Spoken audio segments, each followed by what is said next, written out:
እፏለሁ ማኑ አንተ አና መርጌታ ደህንነት ማረነ ወይስ አለን ይቀበል ነው የተማጸነን ነብይ ነበር። ዳጊዬ ዘማሪ ዳጊ ዛሬ በጣም ስላገኘው በጣም ደስ ብሎኛል።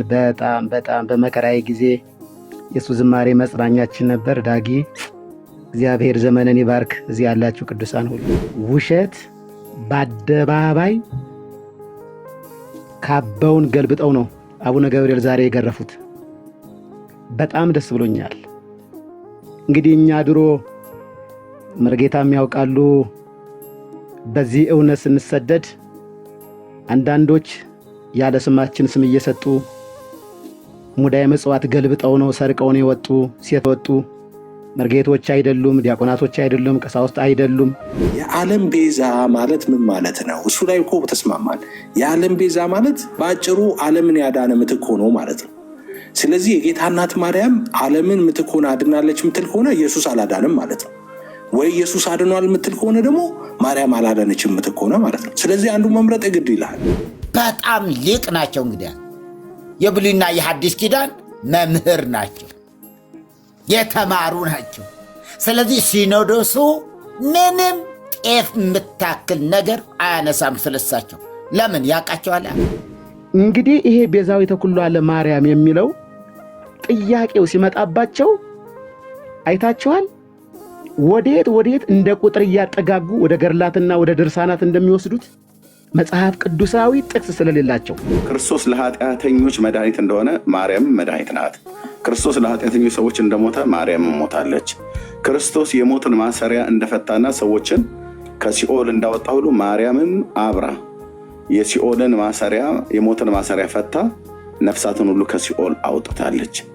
እንደዚሁም ማርያም ለሞቱ ነፍሳት ሁሉ ጭምር ሳይቀር ቤዛ ናት ተብሎ ስለተጻፈ ነው። እውነት ነው። ኦኬ እውነት ነው ብለህ አልከኝ አይደል? ለዛ ነው ያችን ዘር እነሱ አዳምና ሔዋን በበደሉት በደል ውስጥ ያችን ዘር ባያስቀር ኑሮ በዚህ ምክንያት ነው ኦርቶዶክስ የምትለው። አውራው ይሄንን ወንድም ዳኒ ሁሉንም እውነት ነው።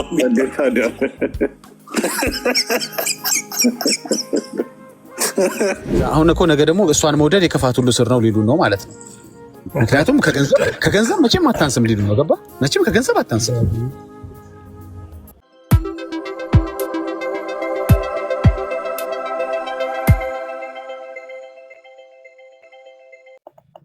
አልተሰማኝም፣ ይቅርታ።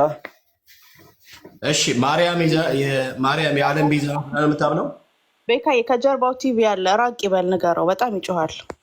ኦኬ ቤዛነትማ ቅድም እኮ ለመርጌታ ሲነገር ነበረ። ቅድም ጠዋት ላይ ነበረ እየተከታተልኩ ነበረ።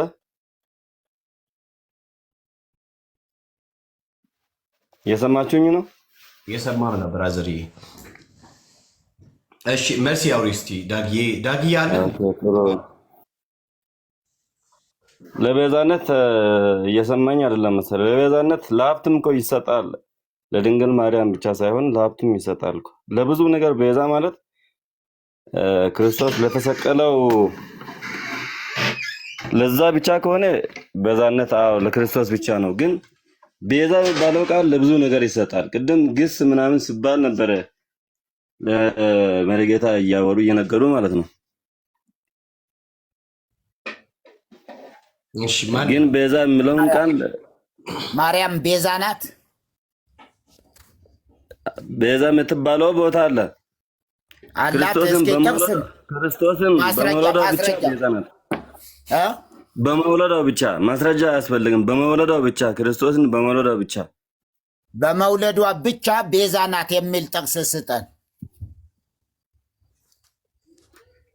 ሁሉም ነገር በጥቅስ አይደለማ የኔ አባት። ስለዚህ ቤዛ አይደለችም። ጥቅስ ከሌለ ቤዛ አይደለችም በላ።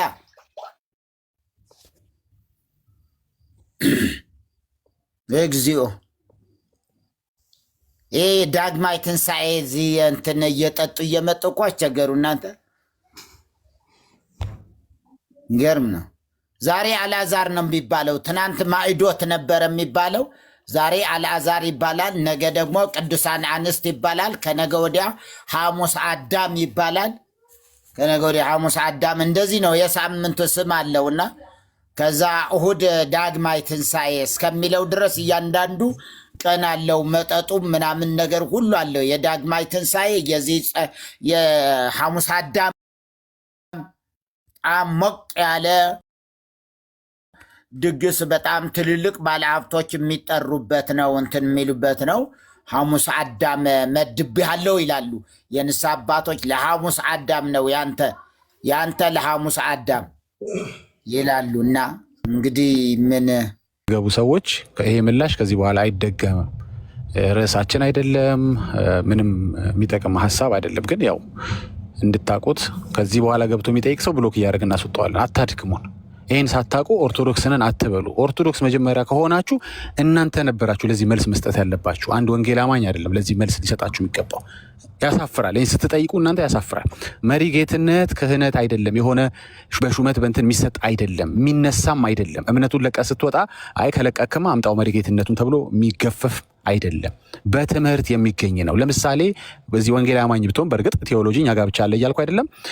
ወንጌል አማኝ ብትሆን ወይም ኦርቶዶክሶች ጋር ቴዎሎጂ የሚባል ትምህርት አላል። ቴዎሎጂ ተምረህ በቴዎሎጂ የዶክተሬት ማዕረግ ቢኖርህ፣ ለምሳሌ ዶክተር ወይም ቀሲስ ዘበነ ቢመጡ ቀሲስነታቸው ይቀራል እንጂ እኛ ዶክተር ብለን መጥራት እንችላለን። ጴንጤ ቢሆኑ እሳቸው ለምሳሌ ዶክተር ዘበነ ዶክተር እያለን መጥራታችን አናቋርጥም። እምነቱን ትተው እንኳ ቢመጡ ለምን? በትምህርት የተገኘ እንጂ በሹመት የተገኘ አይደለም። ቀሲስ ላንላቸው እንችላለን፣ ምክንያቱም ቀሲስነታቸውን ቤተክርስቲያኒቷ መልሳ ትገፋዋለችና። ስለዚህ ምርግትና በትምህርት የሚገኝ እንጂ በሹመት የሚገኝ አይደለም። እምነቱን ለቀቀውም አልለቀቀውም ትምህርቱን ከጭንቅላት ማስለቀቅ የሚችል የለም። ስለዚህ ወንድም ይሄ ነገር አንተ ኦርቶዶክስ የሆነ ሳለ ይሄ ልታውቅ አይገባህምን ብዬ በባይብልኛ መለስኩልህ ማለት ነው። ወደ ርዕሳችን እንመለስ። ተግባባን ወንድሜ? ሰምተኸኛል? አይሰማም ድምፅ?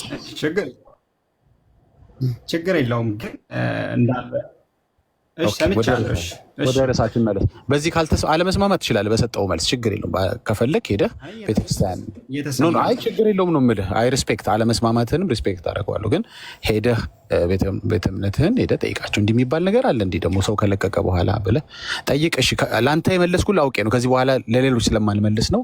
ለዛሬ ኮታችንን ጨርሰናል። ይህን ነገር የማብራራት ኮታችንን። እሺ ማርያም የዓለም ቤዛ ናት። አንደበት የምን እምነት ተከታይ መሆኑን ቢነግረን ደስ ይለን ነበር። ለመግባባት ያክል ለዛሬ ጨርሰናል። ለነገ ይመለሱ። ለዚህ ጥያቄ ነገ ይመለሱ። ማርያም የዓለም ቤዛ ናት። አክብረን መልሰንልሃል። እንዳትጠይቀኝ መልሰህ። ማርያም የዓለም ቤዛ ናት። ወንድማችን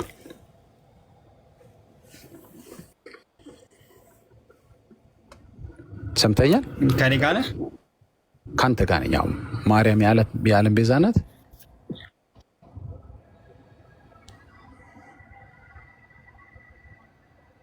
ልጅ ተስፋ ችግር የለውም መልስልሃለሁ። አሁን ችግሩ ምኑ ጋር ነው ታውቃለህ? እንዴት መተርጎም እንችል? ብዙ ጊዜ መጽሐፍ ቅዱስ ላይ ያሉ ቃላቶች በመንፈስ ቅዱስ ግን እልህ የሚፈታ ነገር አይደለም። አሁን አባታችን ዝም ብሎ ነገሩ ቤዛ ማለት ምን ማለት እንደሆነ መጀመሪያ ማወቅ ቃሉ መጀመሪያ ቤዛ ማለት ምን ማለት ነው? ቤዛ ተላልፎ የተሰጠ ስለ አንዱ ለአንዱ የተሰጠ ኔትወርክ ይሆናል። አይ ቲንክ ኔትወርክ። አሁን ደግሞ ጥሩ ሆንክ። እሺ ቀጥል። ይሰማችኋል? አሁን ጥሩ ነህ።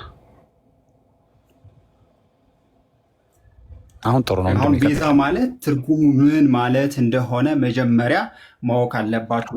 ማርያም ቤዛ ተባለች፣ በቃ ቤዛ ማርያም ለእኛ እንደዚህ ለድህነት አታስፈልገን ምናምን። ይህ ሁሉ የተነሳው ምንድን ነው? ከማርያም ትላት የተነሳ ነው። በቃ አጋንንት ከማርያም ሲቀና ማርያምን ሲጠላት ያመጣው ነገር ነው። ቤዛ ማለት ካዲያ ስንት ነገር መጽሐፍ ቅዱስ ላይ ቤዛ ተብሏል አይደለ? ያ ነገር ልክ ለእኛ ቤዛ ተደርጎ ስለኛ ስለሞተ ነው ቤዛ የተባለው አይደለም። አሁን ገንዘብ፣ ሀብት፣ የድሮ ነቢያቶች ቤዛ ተብለዋል፣ ግን ስለሆኑ አይደለም። ትርጉሙ ቀጥታ ቤዛ የሚል ብቻ አይደለም። ቤዛ የሚል ትርጉም በብዙ መንገድ ማየት ትችላለህ። እና መጀመሪያ ትርጉሙን ማወቅ አለባችሁ ነው። እኔ ይህን ያክል እውቀት ቢኖረኝም አንድ ነገር ግራ ሲገባ አባቶችን ጠይቀህ እንደዚህ የተባለው ለምንድን ነው ብለህ ቤተክርስቲያን ሁሌ መልስ አላት። አለ። እሺ እንቀጥል። ጥሩ። አሁን ስለሰጠን መግለጫ ገንዘብም ቤዛ እናመሰግናለን። ተብሏል። ቤዛ ሆኖ አይሰማህም? አይደለም የኔ ድምፅ ገንዘብ ቤዛ የተባለ። ወንድሜ እየሰማኸኝ ነው? አሁን አንተ በቃ ጸጥ ብዬ አዳመጥኩ። አሁን ደግሞ አሁን አዳምጥ። ይሰማኛል። ኦኬ። አንተ መጀመሪያ እሺ ማርያም ለአንተ የዓለም ቤዛ ናት ወይ? ከዛ በኋላ ይሄን ስል ግን ብለህ ታብራራለህ። መጀመሪያ ካልሆነች ቤዛ ብትሆንም ባትሆንም አይጠቅመንም። ለአንተ ካልሆነች ለአንተ የዓለም ቤዛ ናት ወይ? አዎ ካልከኝ በኋላ ግን የዓለም ቤዛ ናት ስል እንዲህ ማለቴ ነው ብለህ ታብራራልናለህ። ምክንያቱም ቤዛ የሚለው ነገር 10 ትርጉም አለው። ከ10ሩ 6ቱ ይመጥናታል፣ 2ቱ ይመለከታታል ትለናለህ። መጀመሪያ ግን ቤዛ ካልሆነች ምን ዋጋ አለ ይሄ ወሬ? ይሄን ውይይት እኮ አይጠቅምህም። ለአንተ የዓለም ቤዛ ናት ማርያም? ይኸውልህ ወንድሜ አሁን እኮ እየነገርኩ ነበር፣ አልሰማኸኝም ማለት ነው።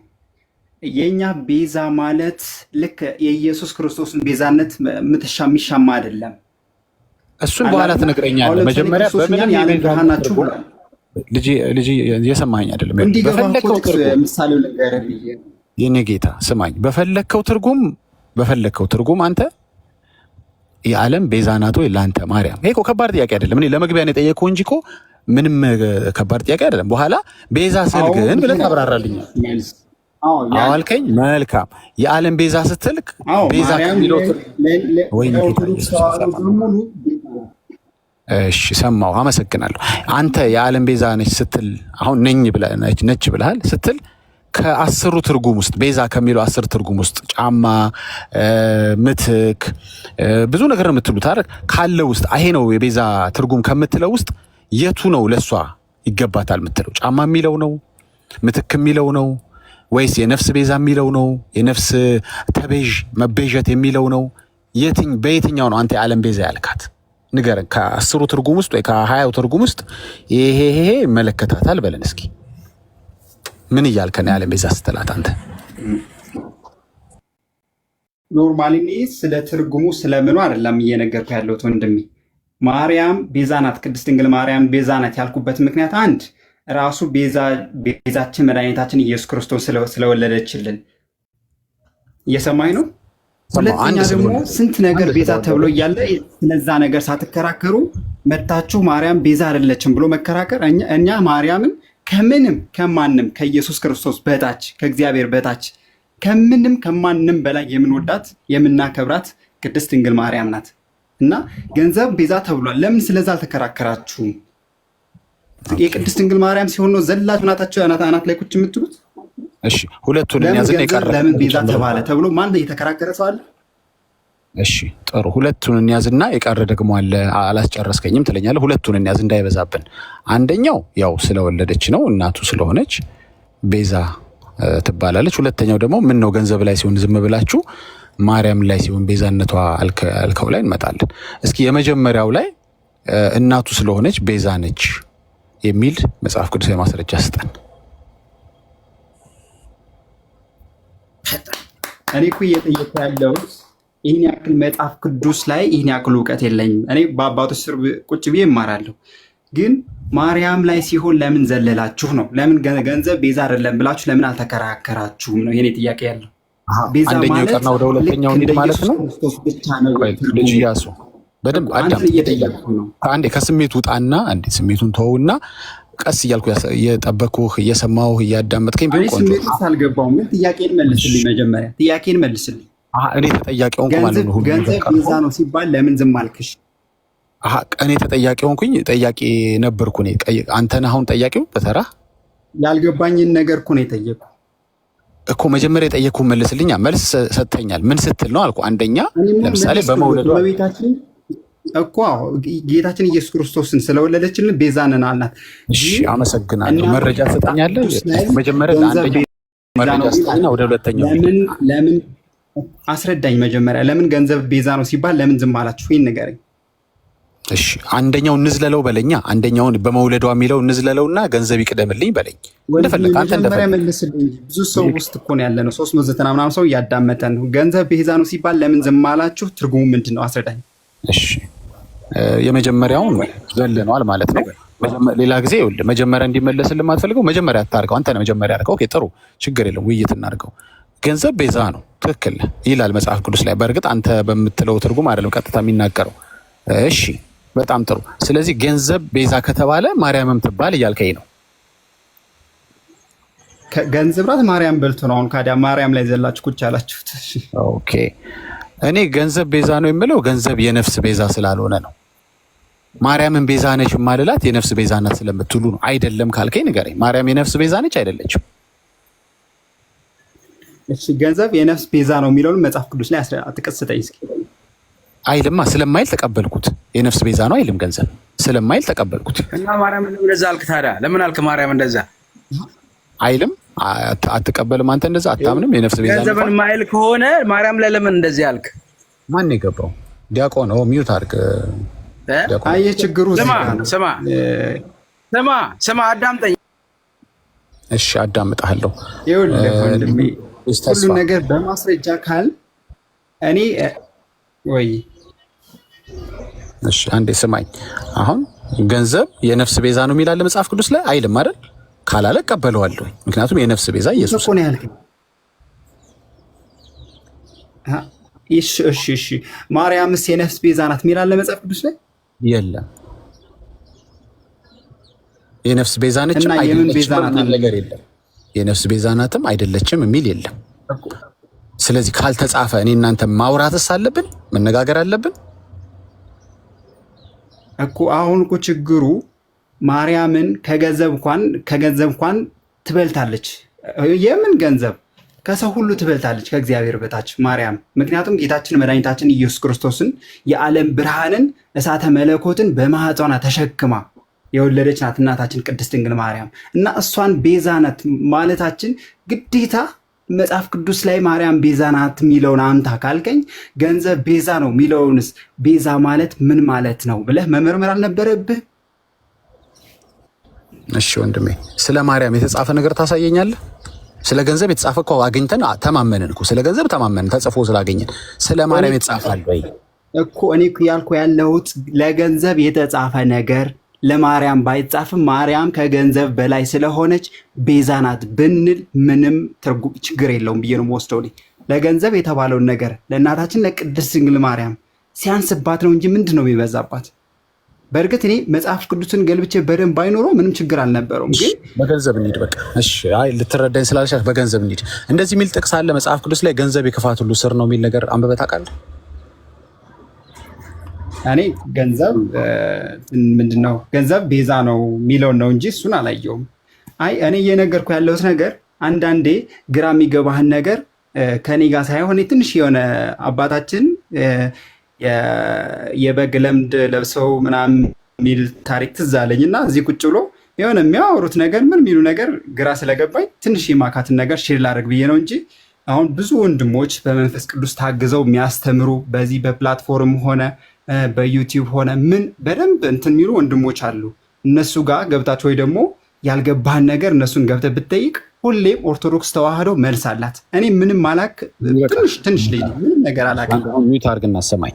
እሺ በገንዘብ ነው የምትፈልገው? ገንዘብ ቤዛ ከተባለ ማርያምን ቤዛ ትባል ብለሃል። ኦኬ ገንዘብን መውደድ ደግሞ የክፋት ስር ነው ይላል።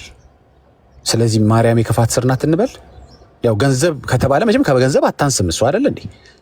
ለገንዘብ ቤዛነት ከተሰጠ ለማርያምም ቤዛነት ይሰጣት። እሺ ጥሩ። ለገንዘብ የክፋት ስርነት ከተሰጠ ለማርያምም የክፋት ስርነት ይሰጣት። እንዴት ጌታችን መድኃኒታችን ኢየሱስ ክርስቶስን ወልዳ የክፋት እንዴት አሰብከው? እንደዚህ ከገንዘብ ስለምትበልጥ ነው። እሷ መቼም ከገንዘብ አታንስማ። እሷ ከገንዘብ አታንስም መቼም።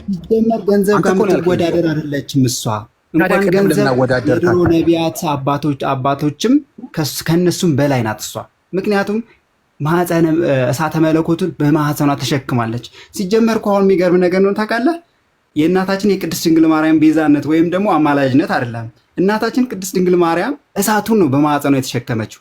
ይሄ ሊያስገርምህ ይገባል። የእሷ አማላጅነት አይደለም፣ የእሷ ምን ሌላ ነገር አይደለም ሊያድንክ ልትገረሙ የምትችለው።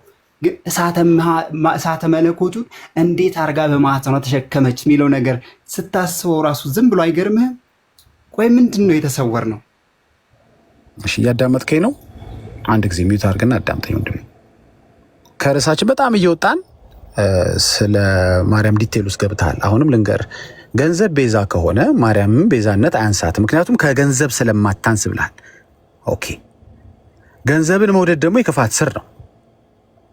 ማርያምን ከገንዘብ ምን መቼም ቢሆን አላወዳደራትም እያልኩ ነበር። አታወዳደራትም አይደለ? ስለዚህ ገንዘብ የሚል ነገር አታንሳ። ቅድም አንተን ያነሳው ከማንም በላይ ናት ማርያም፣ ከኢየሱስ ክርስቶስ ከእግዚአብሔር በታች ከማንም በላይ ናት።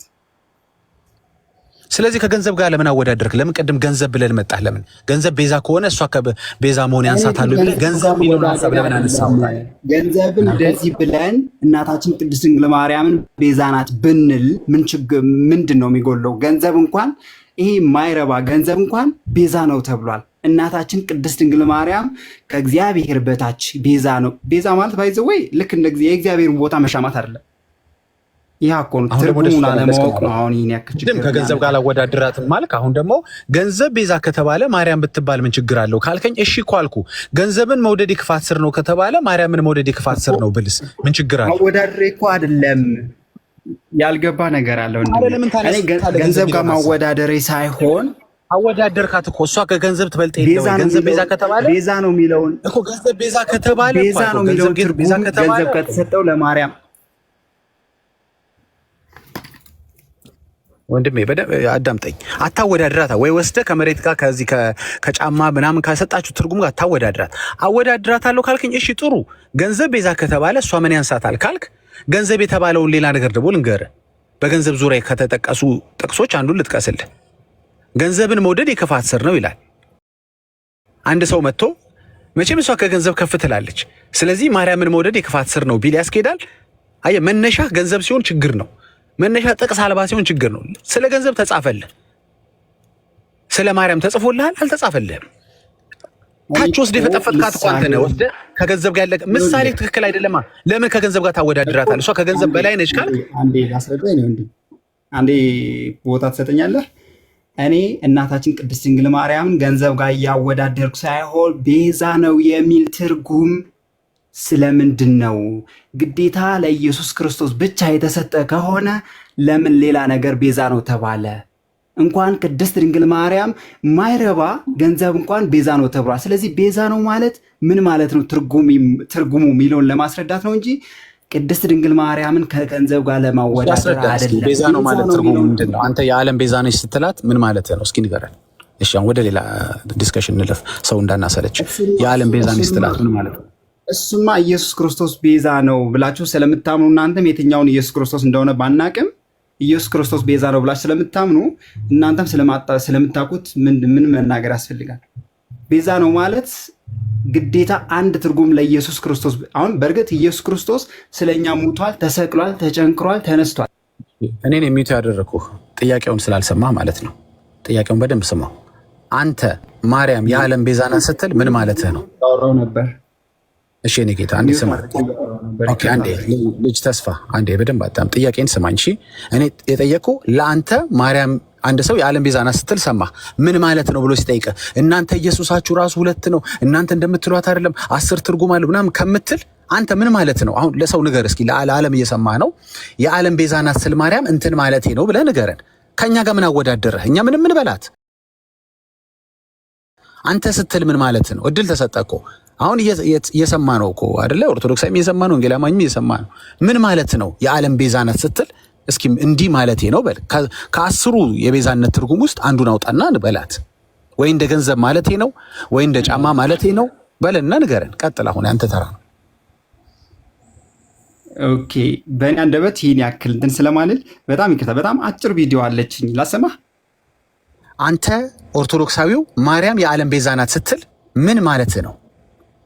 ቪዲዮ ነው የሚናገርልህ። እንደኔ ጠይቀሽ ተጠይቅ። እሺ የመጨረሻ እድል ሰጣለሁ። በአንደበትህ ማርያም የዓለም ቤዛ ናት ስትባል ምን ማለት እንደሆነ ከነገርከን ንገርን፣ ካልሆነ አስወርዳለሁ እኮ። አንድ በእኔ አንደበት እንትን ስለምል አንዴ ላሰማ ትንሽ አጭራት። እሺ ሌላ ሰው ይግባ ከዚህ በኋላ እንዲህ አይነት ቀልድ ዛሬ ከፍ ብሏል። በቪዲዮ ነው ጀመረ መልሳለ። ምን መሰለህ አያውቁትም እነሱ መልሱን ራሱ አያውቁትም። የሆነ ሰውዬ ሲፈላሰፍ ያወራውን ነው የሚነግርህ። እሱ ራሱ አያውቀውም። ተወራ አልገባውም። ተናገረው ብትባል አይናገረውም።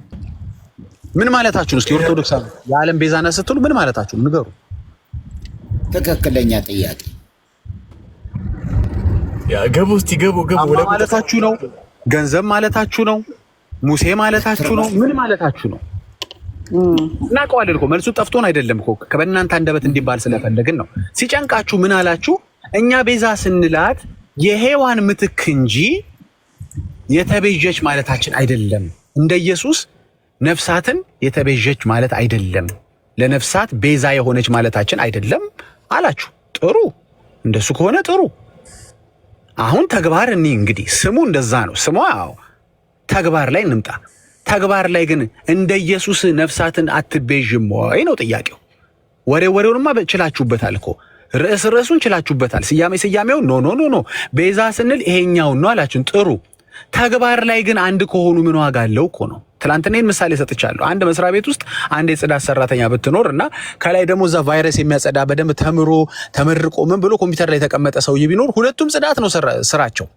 ስትሰሙት ያን ቫይረስ ያጸዳል፣ እሷም መስሪያ ቤቱን ታጸዳለች። ኖ እኛ እኮ ጽዳት ስንል ኮምፒውተር ታጸዳለች ማለታችን አይደለም አላችሁን። እሺ እንደዛ ነው እንዴ? እሺ ጥሩ አለንና ትንሽ ቆይቶ ግን ኮምፒውተሩ ላይ ተሰይማ ነፍሳትን ስታድን አየናት። ቫይረስን ስትጠርቅ ከሲኦል ስትቤዥ አየናት። ተግባሯ ላይ ምን ነው ኮምፒውተር ስር ተገኘች አንተ ማርያም ነው እኮ ጥያቄው። እዛ ጋ ነው እንትን ሌላ ነው የሔዋን ምትክ ስትለኝ የነበረችው ሴትዮ 400 ምናምን ሺህ ሰው እስከ 1 ሚሊዮን በጠቅላላ ሲደመር በየገድላቱ የተጻፈላት 1 ሚሊዮን ምናምን ሰው በየዕለቱ ትቤዣለች፣ ቤዛ ትሆናለች። ሞታለችም ራሱ ሞታም ነው ያወጣቻቸው። አንዳንዶቹ ምግቡና ጠይቁ። እንዲያውም መሪጌታም ስላሉ ዛሬ በደንብ እናወራለን። አይ ተግባር ላይ አንድ ናቸው ከኢየሱስ ጋር። ስያሜ ላይ አንድ እንዳታረጉብን ብትለኝ ቀልድ ነው እንዴ? እና ዲያቆኑ ግባ፣ አሁን ተመልሰህ ግባ። ተራህ ነው አሁን አንተ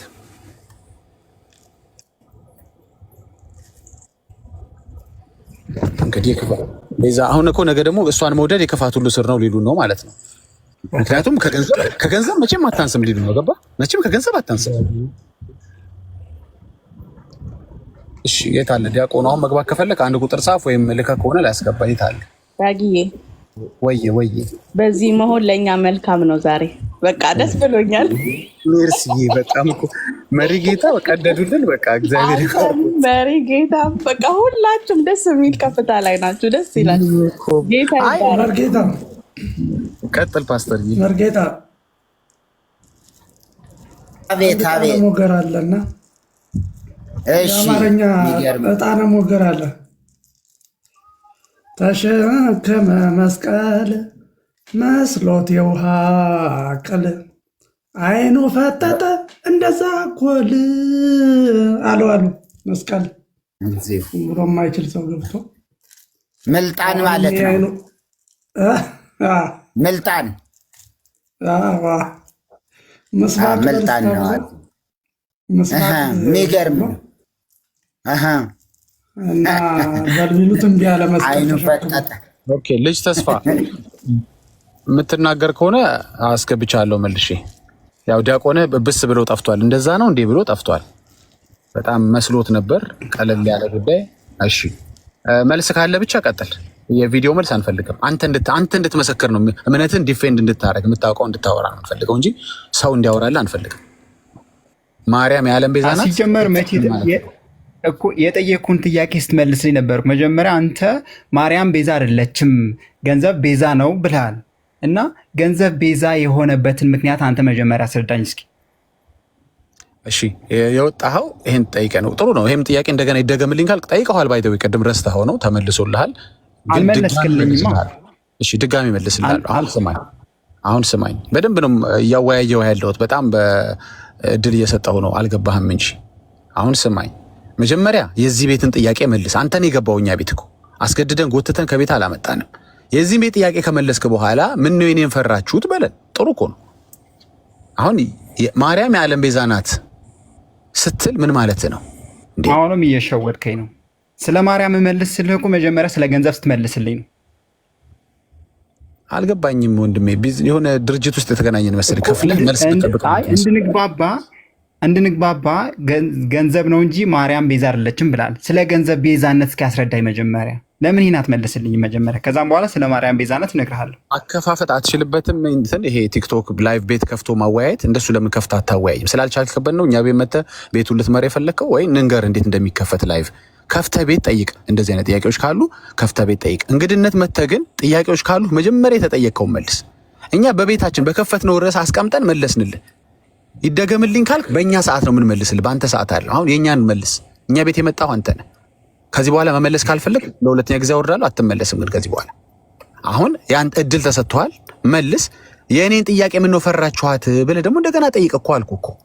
እና አትጠይቅ አላልኩም እኮ። እኔ እኮ ወንድሜ አልገባም እንጂ ወንድሜ፣ ከአሁን ሌላ ጥያቄ እንድጠይቀኝ አልፈልግም። መመለስ አልፈልግም ማለት ትችላለህ እንጂ ጥያቄ እኮ ስለማትችለው አልጠይቅህም። በቃ መመለስ ስለማልችል ልተው።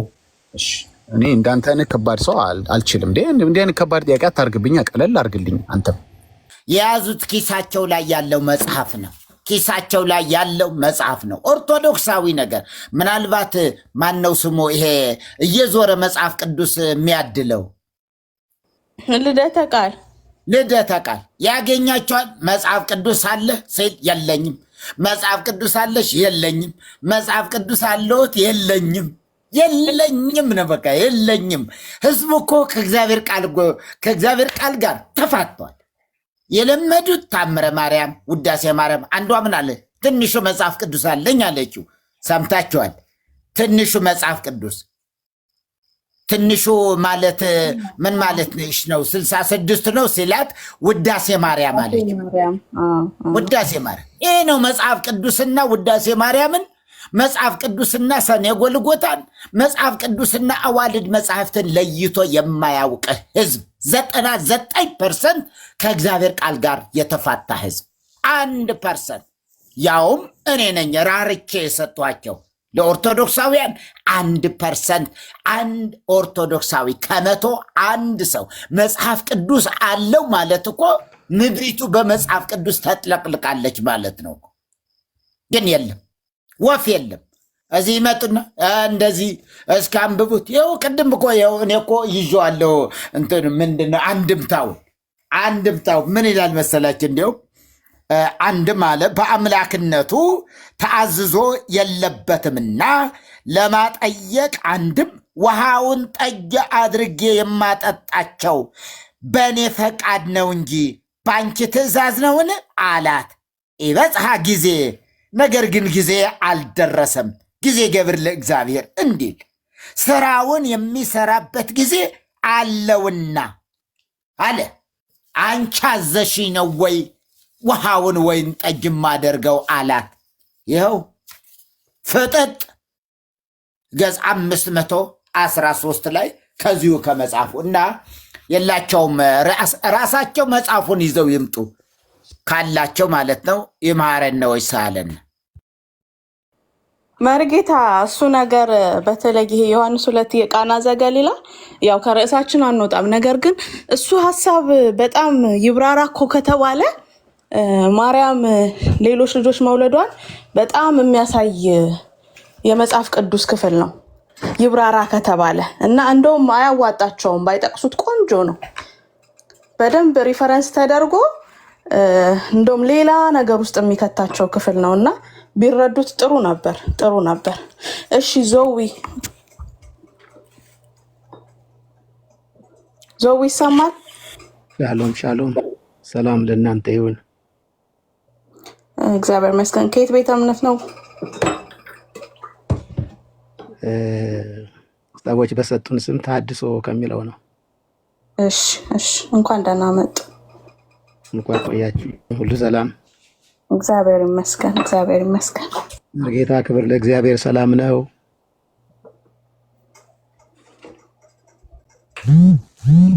መርጌታ ቆይ ይመልሳሉ ወይ? እግዚአብሔር ይመስገን። ሰላም ለእርስዎ ይሁን። ቡራኪው ይድረሰን።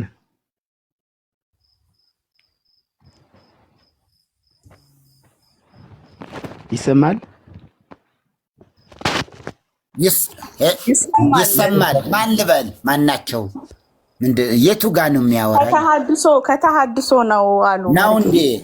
ከተሐድሶ ናቸው። እሺ ተሐድሶውማ አደገኛ ነው። መጽሐፍ ቅዱስ ይይዛል። አነቢጽ ከመምህር ደህንነቱ ዘይት ባህል ሰናይ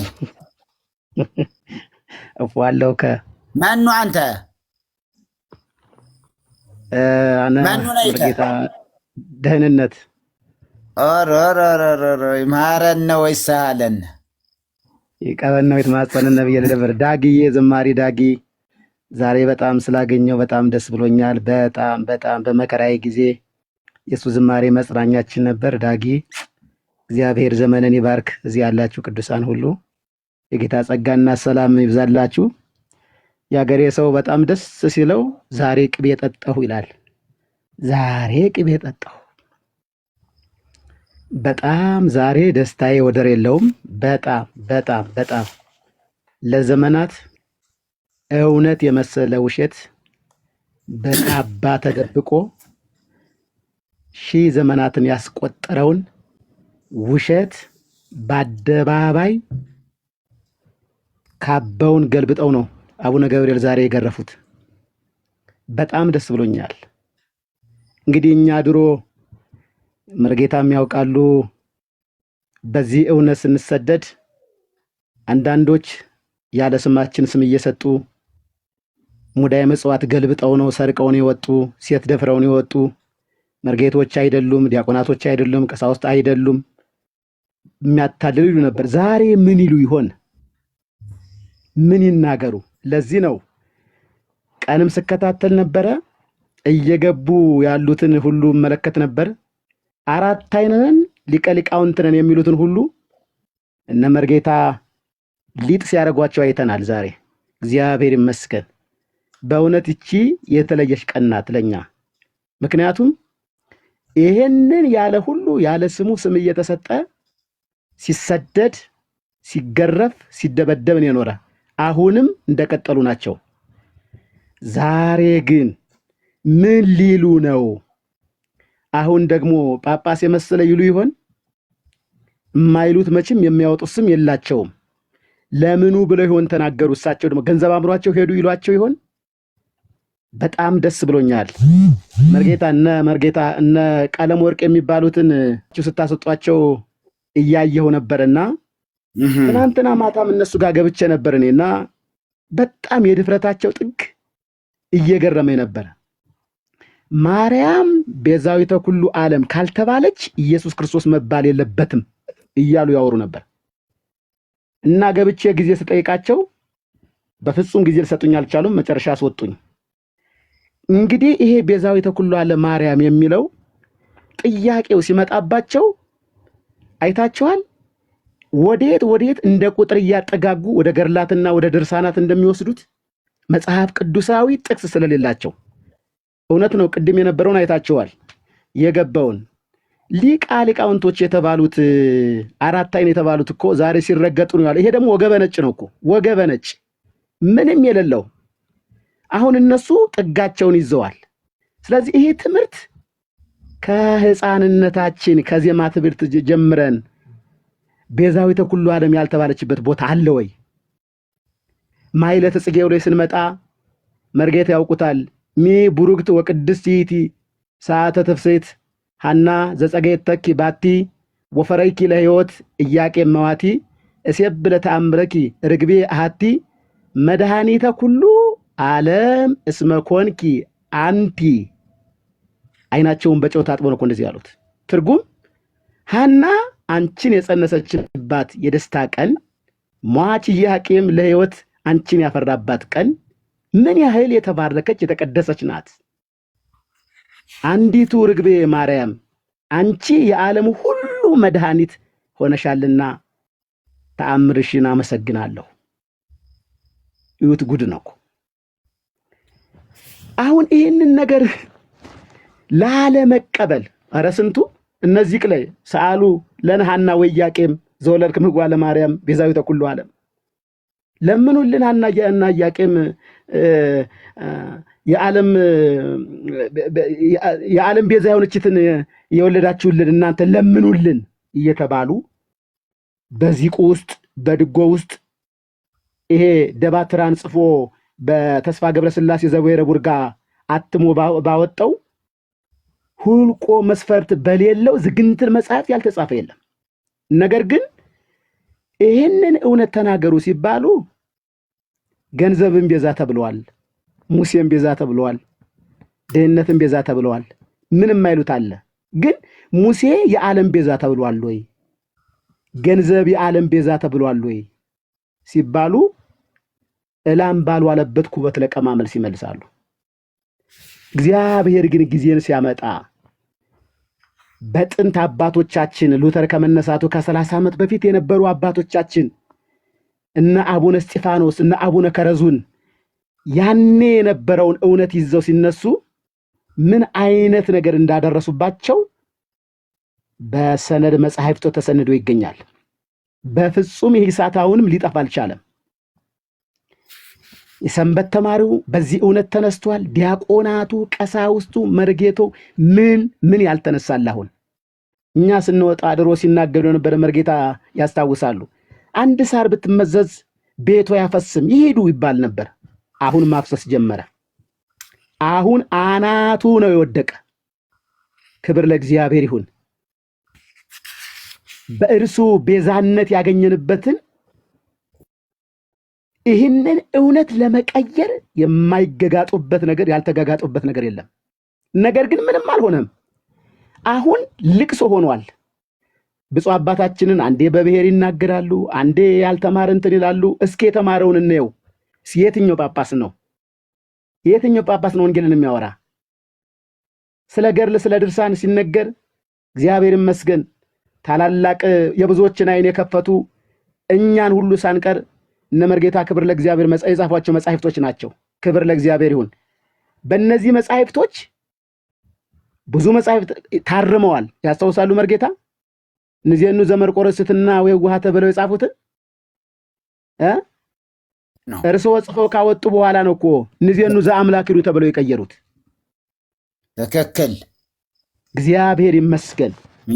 ስለዚህ አሜን። ጌታ ዘመንን አምጥቷል።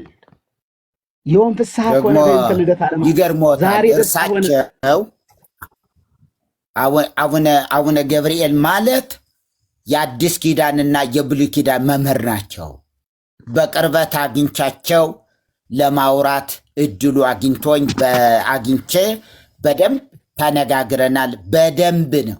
አሁንም ቀጠሮ ይዘናል። ምናልባት ከተመቸኝ እንደዋወልና አብረን እናገኛቸዋለን። በስልክም ቢሆን በብዙ መንገድ በጣም እና ሊቅ ናቸው። መጽሐፍም ጽፈዋል። ደግሞም ግዕዝ ሲያነቡ ራሱ የትኛው ጳጳስ ነው አጠገባቸው ቢደርሰው? የትኛው ጳጳስ ነው አጠገባቸው ሊቆም የሚችለው?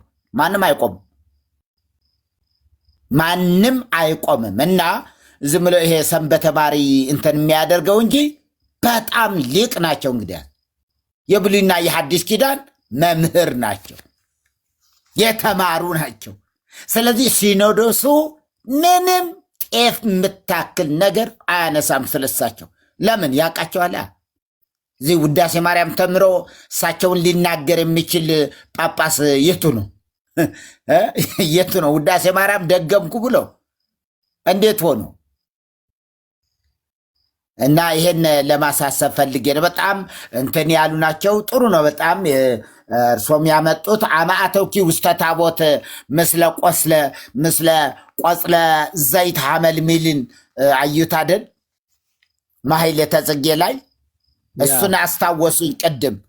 አማአተውኪ ውስተ ታቦት ምስለ ቆጽለ ዘይት ሐመል ሚል ከመ አብሰርክዮ ለኖህ ትምህርተ ጊዜሁ ለሳይል አብስርኒ ጽድቀ በፀዊረ ጽጌ ጽዱል ማርያም ርግበ ቁስቋም ዘአክናፍኪ መስቀል ሃሌሉያ ፋሲካዬ ማኢዶትም ሃጉላለ።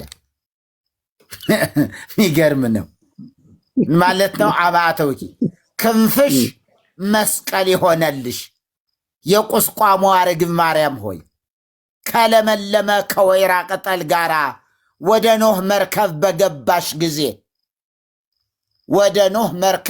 በገባሽ ጊዜ ቅጠል ይዘሽ የይቅርታ ዘመን ለኖህ እንዳበሰርሽው የሚያበራ አበባን በመያዝ ጽድቅን አብስርኝ። ሃሌሉያ። ከጥፋት መሻገሪያ ፋሲካዬ አንቺ ነሽ። ፋሲካችን ክርስቶስ ይላል መጽሐፍ ቅዱስ። ፋሲካዬ አንቺ ነሽ ትላለች አሮጊቷ ወይዘሮ ስንዱ። ይበሉ ይቀጥል። እንግዲህ ክብር ለእግዚአብሔር ይሁን። ሀገራችን ላይ ከሉ ፓስተርም በጣም በጣም እማከብራቸው በጣም መወዳቸው ታላቅ ወንድም ናቸው። በጣም በዚህ በቤተ ክህነቱም የበሰለ ነገር ያላቸው ናቸው።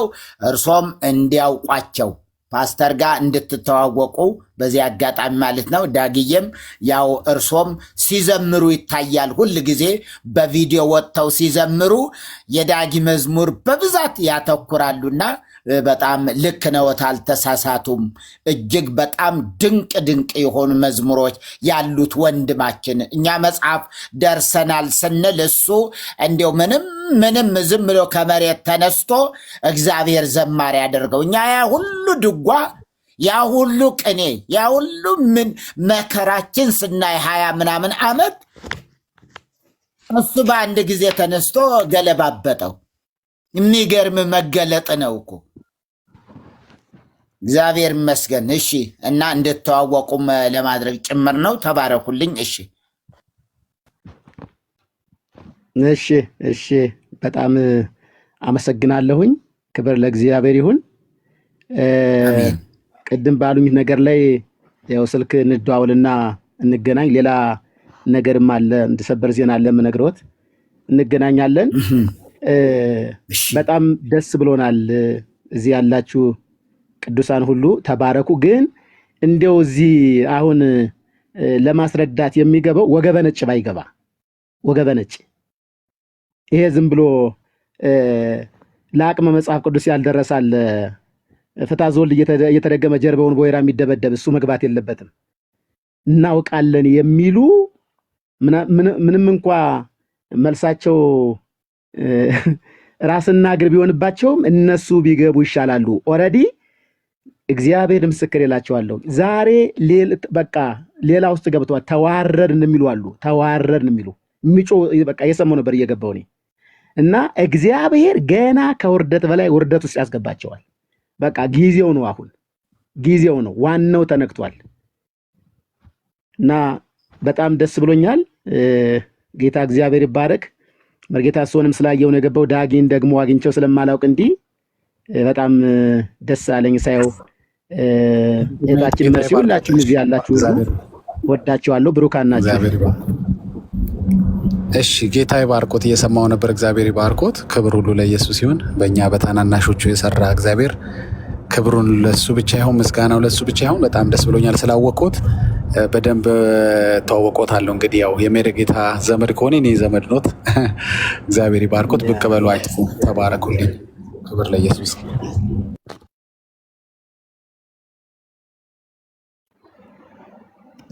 እሺ እንግዲህ አላቅም ማን ማለት እንዳለብኝ።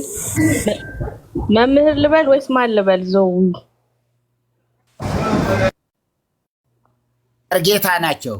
መርጌታ ናቸው። እሺ እሺ፣ አዎ እሺ እሺ። መርጌታ እንኳን ደህና መጡ። ደስ ብሎናል ደግሞ ስለተቀላቀሉን። ከዚህ በኋላም ባለው ጊዜ እንደሚመጡ ከኛ ጋር አብረው እንደሚያገለግሉ እናምናለን። ወገኖች በደንብ ፎሎ አድርጓቸው። ዳንኤል የምትባለው አስገቡኝ ብለሃል። አስገብቼ ራስህ ነው የወረድከው። ስለዚህ አሁንም መግባት ትችላለህ። አሁን እኔ ኢየሱስ የአዳም ምትክ ነው ብዬ ስለ መጽሐፍ ቅዱሳዊ ማስረጃ ማቅረብ እችላለሁ። ሁሉ በአዳም እንደሚሞት እንዲሁ ሁሉ በክርስቶስ ደግሞ ሕያዋን ይሆናሉ የሚል የመጽሐፍ ቅዱስ ማስረጃ በደንብ አምጥቼ እሰጥሃለሁ። አንተም ደግሞ ማርያም የሔዋን ምትክ ናት ስትል መጽሐፍ ቅዱሳዊ ማስረጃ ልታመጣ ይገባል። ካመጣህ አስወራሃለሁ። መጽሐፍ ቅዱሳዊ ማስረጃ ቅድም እየጠቀስኩልሽ ነው። የሉቃስ ወንጌል ምዕራፍ 1 ቁጥር 38 ላይ ምን አለች? እመቤታችን እንደ ቃል ይሁንልኝ ብላ የእግዚአብሔርን ሐሳብ ተቀበለች። ሔዋን ምን አደረገች? ቆይ ራስ ጨርስኝ፣ በመድኃኒዓለም ልጨርስ። ይሄንን የሉቃስ ወንጌል ምዕራፍ 1 ቁጥር 36 በሔዋን አለመታዘዝ ዓለም ሁሉ እንደጠፋ በድንግል ማርያም መታዘዝ ዓለም ሁሉ ዳነ። ይሄ ነው በቃ ፖይንቱ። ይሄ በሔዋን አለመታዘዝ ዓለም ሁሉ እንደጠፋ በድንግል ማርያም መታዘዝ ዓለም ሁሉ ዳነ። ዲያቆን እኔ ሚውት ያረኩ ማውራት አልፈልግም። ኦኬ ይሄ አሁን የጠቀስከውን የሉቃስን ወንጌል ለሁለቱም ሪፈረንስ ነው አልክ። ማርያም የሔዋን ምትክ ናት ለሚለው ሪፈረንስ ነው አልክ። ማርያም የዓለም ቤዛም ነው ለሚለው ሪፈረንስ ነው አልክ። ሁለቱንም ግን እየነገረልህ አይደለም። ምንም መጽሐፍ ቅዱሳዊ ማስረጃ ኦኬ አንቺ ቤዛ የምትላት ቤና ዛ ፊደል አለባት ቃል ለድንግል ማርያም ቃል በቃል አልተነገረም ነው የምትይው አይደል? ይኸው ለዲያቆን ለገንዘብ ኦኬ ና ሐሳቡ አለ ነው የሚልሽ። ለምሳሌ ስላሴ የሚለው ቃል በቃል ተነግሯል። ከየት ተቀበላችሁ? ስላሴ የሚለው ያንተ የቤተክርስቲያን መጽሐፍ ላይ አለ። እናንተ ምስጢረ ስላሴን ትቀበላላችሁ አይደል? ስላሴን ትጠቀማላችሁ፣ በስላሴ ታምናላችሁ። ተጽፎላችሁ ነው ቃል በቃል ቃል በቃል ተጽፎላችሁ ነው የምትቀበሉት። እኔ የቤትህን ያላወቅከውን የቤትህን ሰጠውክ እኮ እኔ ጋር ሳትመጣ አይደለም። ቤትህ ካለ ቤትህ ስላሴ የሚል አለ መጽሐፍክ ላይ አይደለም። አንቺ የተቀበልሽው ለምሳሌ ስላሴን ትቀበያለሽ።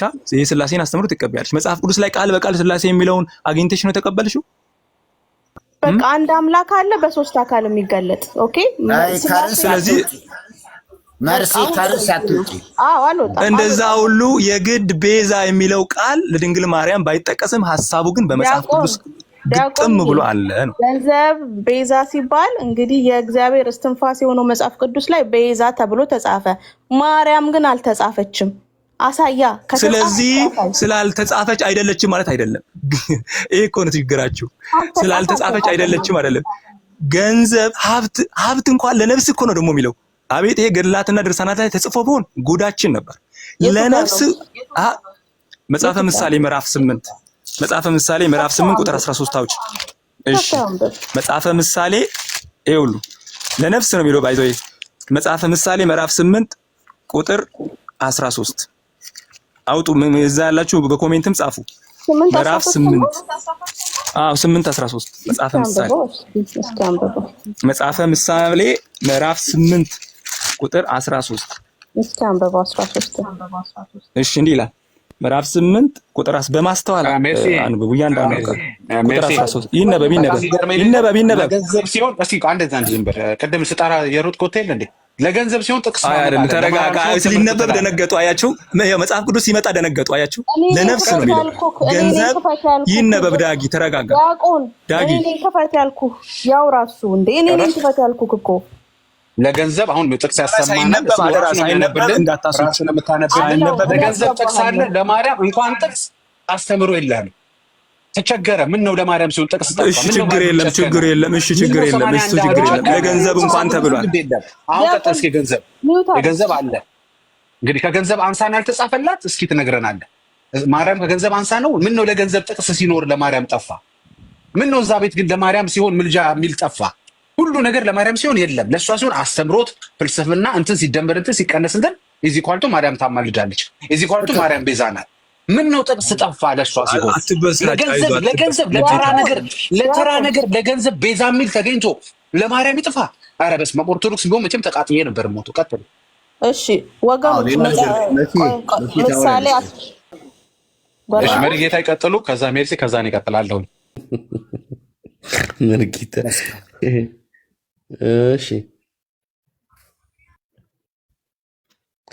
እሺ ኤርሚነት መጥቷል። ኦኬ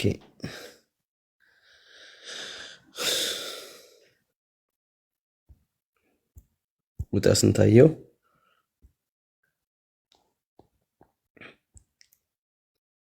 ኤርሚዋ እሺ በቃ እናንተ አውሩ።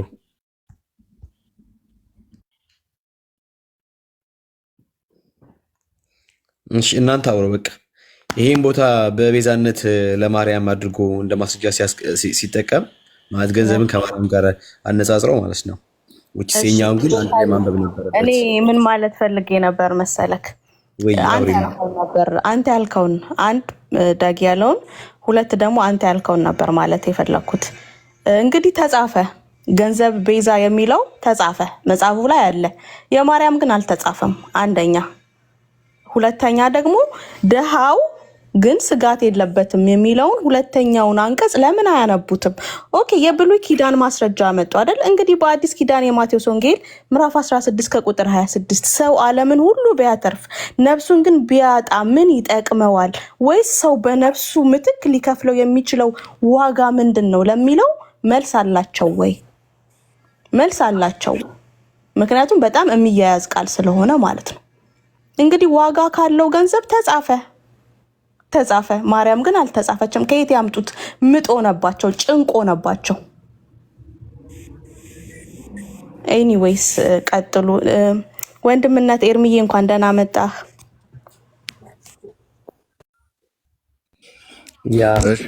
እንዴት ናችሁ? ሰላም ለእናንተ ይሁን። እግዚአብሔር ይመስገን። ወንድምዬ እንዴት ናችሁ?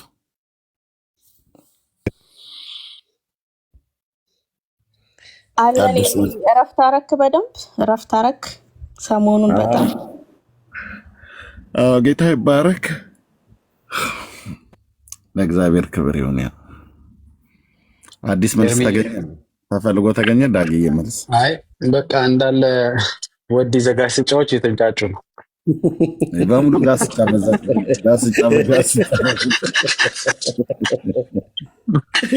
እንዳለ ዘጋስጫ ተንጫጫ።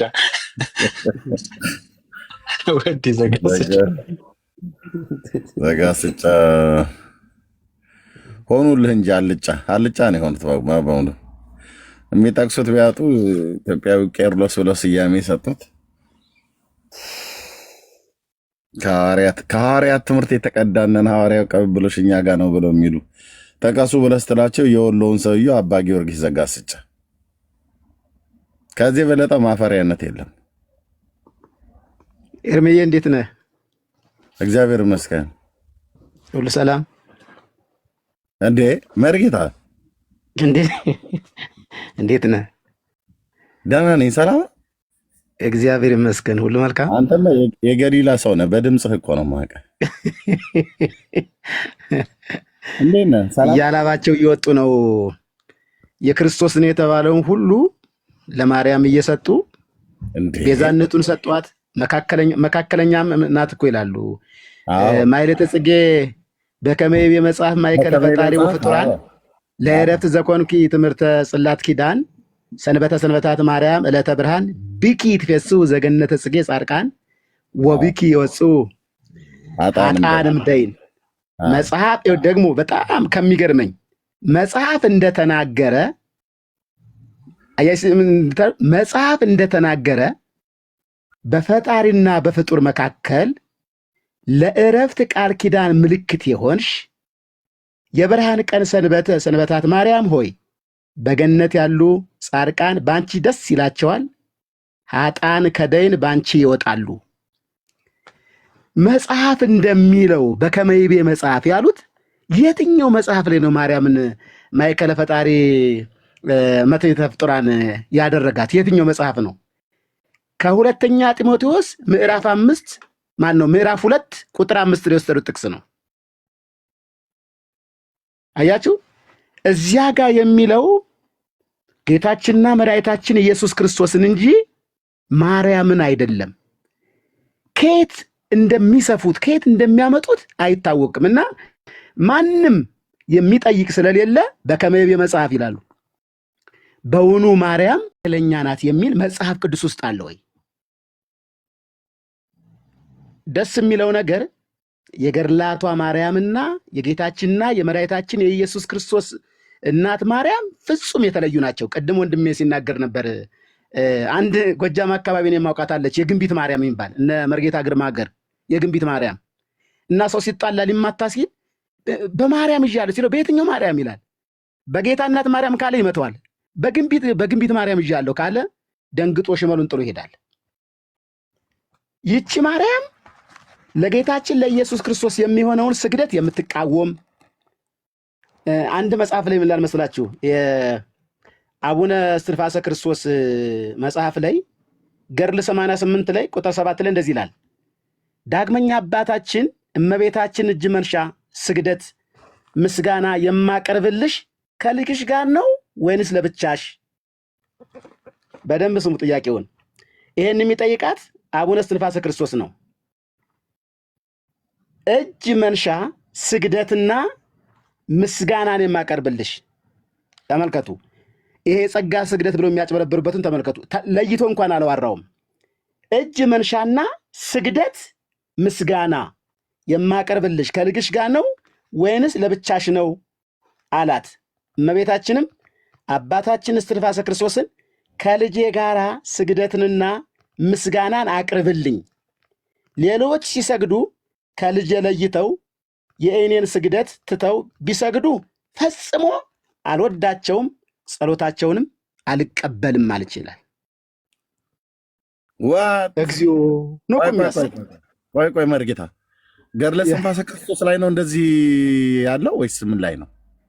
አዎ ገድለ እስትንፋሰ ክርስቶስ ገጽ ይጠቅሳል እሱ ላይ። አዎ ገጽ 88 ገድለ እስትንፋሰ ክርስቶስ። አዎ መድኃኒዓለም ክርስቶስ ኤርሚ ያለው እኮ መጽሐፉ አለኛው መርጌታ ግን አላነበብኩት። ካልተረቡት ነው ገራጁ ነው መርጌታ። አዎ ቆይ አንዴ ቆይ ልጻፋችን ነገር 88 ቁጥር 7 ላይ ሙሉ ገና ሙሉ አላነበብኩትም። እንደውም ባለፈው ዳጊ አንስቶት አላነበብኩትም። አብዛኛው መጽሐፍ እኮ ገና ነው። ብዙ መጽሐፍት ስለሆነ ይመጣልኝ። እግዚኦ እኔማ አንድ የሆነ ነገር አይችበት። ዳጊ ባለፈው ራሱ እያነሳው ነበርና በተለይ ይሄ ከአባይ ወንዝ ጋር በተገናኘ ይሄን ጻፈውና ሌላ ቀጥሎ የሚገርም ማስረጃ ሰጣለሁ። ሌላ የምንፍቅና ቃል እግዚኦ የሚያሳይ ሌላ አለ። አቤት ጌታ። እሺ ቀጥል ማለት ጌታ 88 ቁጥር 7 ገድለ እስትንፋሰ ክርስቶስ አለ። ይሄኛውን ደግሞ ላንብልህ። እሺ 82 ነው እዚያው 80 ገጽ 82 ላይ እና 83 ላይ ይገኛል። እንደዚህ ይላል። ያው በግዕዙ ራቅ ብሎ ስለተጻፈ እንደዚህ ይላል። አባታችንን መልሶ ይህንን ክብር ሰጠኝ፣ ዝክሬን መታሰቢያዬን ያደረጉ ሰዎችን እስከ ስንት ትውልድ ትምርልኛለህ አለው። ጌታም መልሶ እስከ 17 ትውልድ ምሬልሃለሁ። ዳግመኛ ቅዱስ አባታችን እስትንፋሰ ክርስቶስም ሕዝበ ክርስቲያኑን በሙሉ ኮነኔያቸው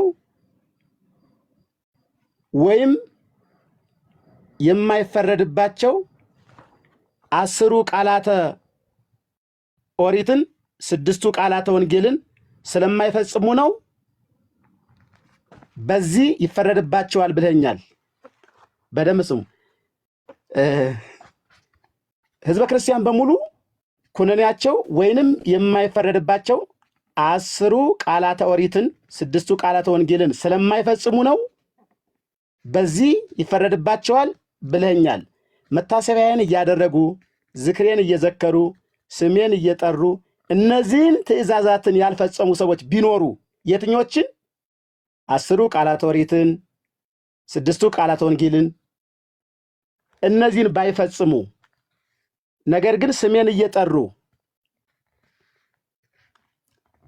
ትእዛዝን ያልፈጸሙ ሰዎች ቢኖሩ ወደ ዘላለም እሳት ወይም ስቃይ ሂዱ አትላቸውም፣ እነሱም ማርልኝ አለው። ጌታችንም መታሰቢያን ያደረጉ ዝክርን የዘከሩ የገድልን መጽሐፍ የጻፉ ቤተክርስቲያንን የሰሩ ኃጢአት ይቅር እላቸዋለሁ በአንተ ስም የተሰየመ እያለ ይቀጥላል። ምን እያለ መሰላችሁ? የፈለገው 10 ቃላተ ወንጌልንም 10 ቃላተ ኦሪትንም 6 ቃላተ ወንጌልን ባይፈጽሙ እነዚህም ባያደርጉም በቃ ያንተን ገድል የጻፈ ያጻፈ እሱን እምረዋለሁ ይላል። አሁን 10 ቃላተ ኦሪትም ቦታ የላቸውም፣ 6 ቃላተ ወንጌልም ቦታ የላቸውም። ለወንጌል ቦታ የማይሰጡ የወንጌልን እውነት የሚክዱ የሚጽፉትን ያጡ በእውነት እግዚአብሔር ዘመንን ቆጥሮ ያን የእንግልት ዘመን አይቶ እግዚአብሔር ከኛ በፊት ብዙ አባቶች ደምተዋል። በዚህ እውነት ማርያምን ቀጥታ የእግዚአብሔርን ቦታ የክርስቶስን ቦታ ምን ያልተሰጣት ቦታ አለ? ለዘገብረት ብርሃናተ አበይተ በሃይቲታ ያሉ ደፋሮች ናቸው እኮ ታላላቅ ብርሃናትን የፈጠረች። ምክንያቱም ገብረ ሰራ ነው፣ ገብረ ፈጠረ ነው። ይህንን ነገር ለማርያም የሰጡ ቤዛ ለነሱ ታናሽ ነው እኮ ምንም አይደለም። ስለዚህ መርጌታ ምን ብለው እንደተረጎሙ ሁለታችሁም ባላችሁበት ልንገራችሁ። ሊቀ ሊቃውንት ቀለመወርቅ ትናንትና መጥተው አልነበረኝ እኔ ጋር ተከታትለህ ከሆነ ተከታትያለሁ። መርጌታ ይሄን ክፍል አንስቶ ከተናገረ በኋላ ቤቱን ከፍቶ እየየ እያለ ነበረ እና እንዴት ብሎ እንደተረጎመው እንገራችሁ። ቆይ ላሰማችሁ። እኮ ይሄ ዚቅ ገጹን እኮ አላወጣውም። ይሄ ዚቅ እኮ ከኪዳነ ምሕረት ላይ እኮ የዚህ ቃል ተጻፈ። የካቲት ኪዳነ ምሕረት ላይ የለም ይሄ ዚቅ እንዴ እንትን ነው። መርቆሬዎስ ዘከለለ ሰማየ ወምድረ ሐምሌ መርቆሬዎስ ላይ ያለውን ዚቅ ነው አንጋዶ እዚህ አምጥቶ ያወራ የነበረው ነው። እነዛ ካህናት የገቡትን ካህናት እኛ ምንም አላወቅንም ናቸው። በጥያቄ የጠየቅነው እኔም መርጌታም ዲያቆናት ጊዜም ስንጠይቃቸው የነበረው እና አይታቸዋል። ይሄ ሊቀ ሊቃውንት ቀለመወርቅ የተባለው ልክ ሲገባ እንደተባለው ለማትረፍ ነው ማለት እየተሸረሸሩ እንደሆነ አውቀዋል። ለዚህ ነው ደሙ ፈልቶ ነው የመጣው። ገና እንደመጣ እንትን አለ ማለት ጌታ አጫወተው ቤቱ ላይ ማለት ነው። ሊቀ ሊቃውንት ስለሆነ የአራቱ ጉባኤያት መምህር ስለሆነ የሚፈራ መስሎት ማለት ነው። እና ስርዓት ያዝና ተረጋጉና አክብሬያቸው ማለት ነው። ተረጋጉና ማይኮትን ሚዩት አድርገው አይ ነው አንተም ዝም በል ታች ያለው ጨጭባል ምናምን ነገር አሉት። በእርግጥ የእሳቸው ደቀ መዝሙር እንደሆነ ቀሲሱ ያስታውቃል። የኔታ እንኳን ደህና መጡ ብሎ አላቸው። ከዛ በኋላ የሚናገረውን ነገር ትቢት አይታችኋል። ማይክ ሚዩት አድርግ አያረግም። ሰው ይናገር አልናገርም ዝም በል አንተ ዝም በል ምናምን ነገር ይላሉ። እና ለትብስቱ ነው ብሎ ነው የተረጎመው እኮ መርጌታ ሰረቀ። በጣም የሚገርም ነገር አሁን እንትንንም እያወጣሁት ነው። ይኸው ገጽ መጽሐፈ ዚቅም ኪዳነ ምሕረት ላይ ስለመኖሩ ለድንግልናኪ ላይ ነው ያለው። የኪዳነ ምሕረት ዚቅ ነው። አላወቀውም፣ አልገባውም፣ አልተማረውም እንጂ በደንብ ተምረ ነው። ጸናጽሉ፣ ቁሙ፣ ምኑ፣ መረግዱ ምን ብለን ነው እኛ የተማርነው? አመላልሰን ነው በደንብ። አንድ እሱ ነው። ሁለተኛ ደግሞ ለዘገብረ ብርሃናተ አበይተ ባሕቲታ ማለት ብቻዋን ታላላቅ ብርሃናትን የፈጠረ ምስክር ይባላል። አሁን በቅኔ ቤት ሕግ አያችሁ፣ መርጌታም አለ ምስክር። የሚጠየቀው ጥያቄ ምንድነው? ምስክር ገብረ ሲል ፈጠረ ለመሆኑ ምስክር አምጣ ይላል። በቀዳሚ ገብረ እግዚአብሔር ሰማየ ወምድረ፣ አስቀድሞ እግዚአብሔር ሰማይና ምድርን ፈጠረ። ገብረ ማለት ምን ማለት ነው? ፈጠረ። ገብረ ማለት ምን ማለት ነው? ሰራ። ገብረ ማለት አደረገ። እነዚህ ሶስቱ ቃላት ናቸው። ገብረ ያው ኪዳነ ወልድ ክፍሌም ይዤዋለሁ። ገቢር ገብረ ይገብር ይግበር ካለ በኋላ መስራት፣ ማድረግ፣ መፍጠር። ይህን ሶስቱ ሰዋስው ላይ ደግሞ ወይ እያሳየው ልንገራችሁ ይመስለኛል። ወይ አያችሁ፣ ገብረ ሰራ፣ ገብረ ፈጠረ፣ ገብረ አደረገ። ይው የገብረ መጽሐፈ ሰዋስው ግዕዝ ቀዳሚ ያለ ፈሪሃ እግዚአብሔር። እሺ ማነው ይሄ? ታሃት መዝንቱ መጽሐፈ ሰዋስው ዘግዕዝ በዓመተ ስሜተ ፓትርያርክናሁ ለብፁዕ ወቅዱስ አቡነ ጳውሎስ ቀዳማዊ ፓትርያርክ ርእሰ ሊቃነ ጳጳሳት ዘኢትዮጵያ ትንሣኤ ማሳተሚያ ድርጅት። ሶስቱን ነው የሚሰጣቸው በምስክር ደረጃም ቢሆን በምስክርም ሶስቱን። ቆይ ላሳያችሁ፣ እንዲው በጣም እንትን እንዲል ብዬ ነው። ቆዩኝ እንሄድበታለን። ትንሽ እንትን ስለሆነ አንድ ጊዜ ይምሃረነ ወይሰሃለና አሉ። እሺ ቆይ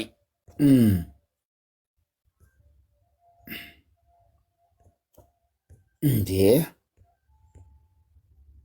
ወይ አልገለብጥ ይላል እንዴ? ይኸውላችሁ አሁን እዚህ ገብረ ግስ ነው ምስክርነቱ ሂድ አለ ወዚህ ይሄ መጽሐፈ ሰዋስው ይሄ ነው መጽሐፈ ሰዋስው አለውን ግን እየተሰማው ነው ሰማ ለመርጌታ መልካም ይኸው መጽሐፈ ሰዋስው አንተ ያው ታውቀዋለህ እዚህ ጋር ይኸው ገብረን ሶስቱን ነው ያመጣቸው ገብረ አደረገ ገብረ ፈጠረ ገብረ ሰራ ከዛ ምስክር አለ ምስክሩ የገብረ አደረገ ንፈቅድ ትግበር ለነ ዘሰአልናከ ይኸው አሁን አደረገን ንፈቅድ መሪ እያሳየን ከሆነ እኮ አይታይም ሴቭ አድርገው ካሜራውን ነው እንዴ ሴቭ አድርገው የኔ ገራጅ ውስጥ ነው እንጂ ያለው አመጣው ነበር ወይኔ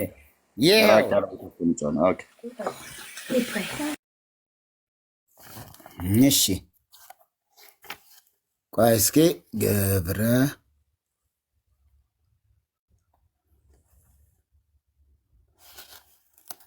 እሺ እናቱን እንትን ብዬ ነበረ እናቱን እና ያው እዚህ ወደ ገጽ 45 ሂድ አለ በሶስት ይፈተዋል አለና ወደ ገጽ 45 ሂድ አለ ይኸው ገጽ 45 ላይ ይታያል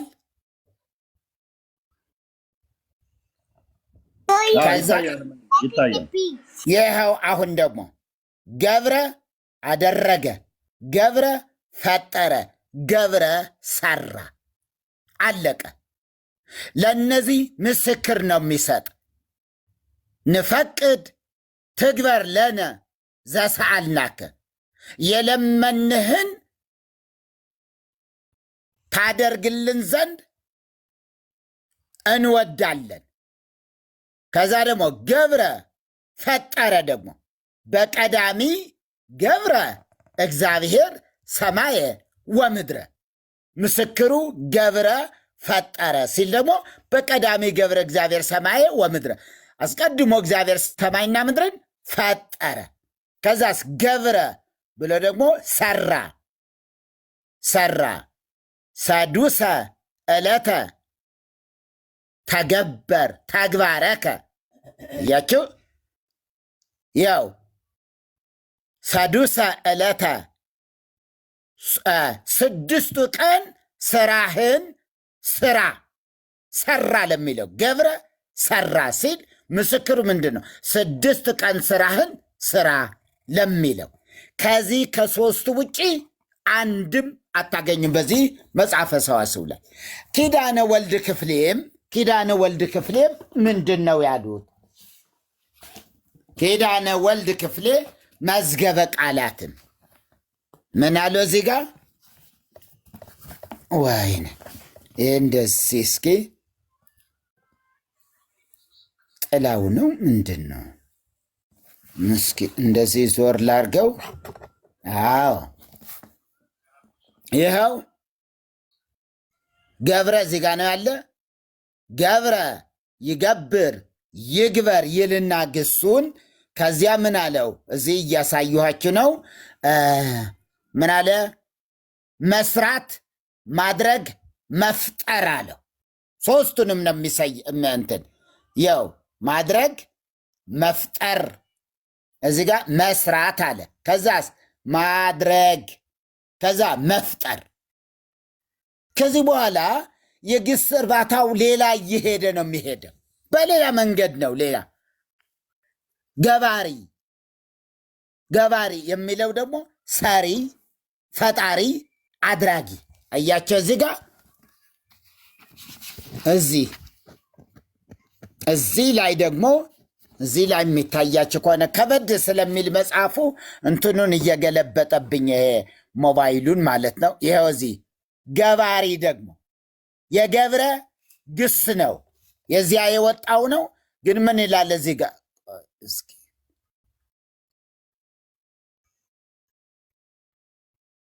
ይኸው የሚሰራ ሰሪ፣ አድራጊ፣ ፈጣሪ።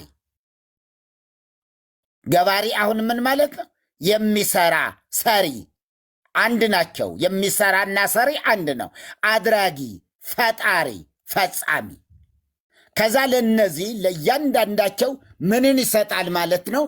ምስክር ይሰጣል ማለት ነው። እና ብዙ ሕያው ልሳን የሚለውም አለ። ለማንኛውም ግን ለዘገብረት ብርሃናተ አበይተ ባህቲታ ለዘገብረ ብርሃናተ አበይተ ባህቲቱ እኩል ናቸው። ለእግዚአብሔር የተሰጠውና ለማርያም የተሰጡ አንድ ናቸው። አንድ ነው። መዝሙረ ዳዊት ላይ መዝሙረ ዳዊት እንዲህ ይላል። ይኸው ኤርሚ ምናልባት እንትን በአማርኛ የሚያወጣ ካለ መዝሙር 135 ላይ በግዕዙ መዝሙር 35 ይሄው ምን ይላል? ዘገብረ አብየ ወመንከረ ባህቲቱ ዘገብረ ሰማያተ በጥበቡ ዘገብረ ብርሃናተ አበይተ ባህቲቱ አንድ ነው። አሁን አንቀጹ የሴት መሆኑን እንጂ አንቀጹ የሴት መሆኑን ከሴት ወደ ወንድ አንቀጽ ስለተቀየረ ያያችሁ እዚህ ጋር ያለውን ዘገብረ ብርሃናተ አበይተ ባህቲቱ ለእርሷስ ዘገብረት ብርሃናተ አበይተ ባህቲታ ባህቲቱ የሚለውን ባህቲታ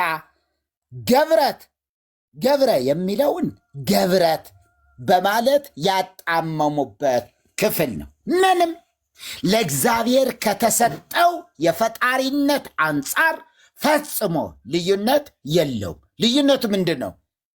አንቀጹ የሴትና የወንድ መሆኑ ብቻ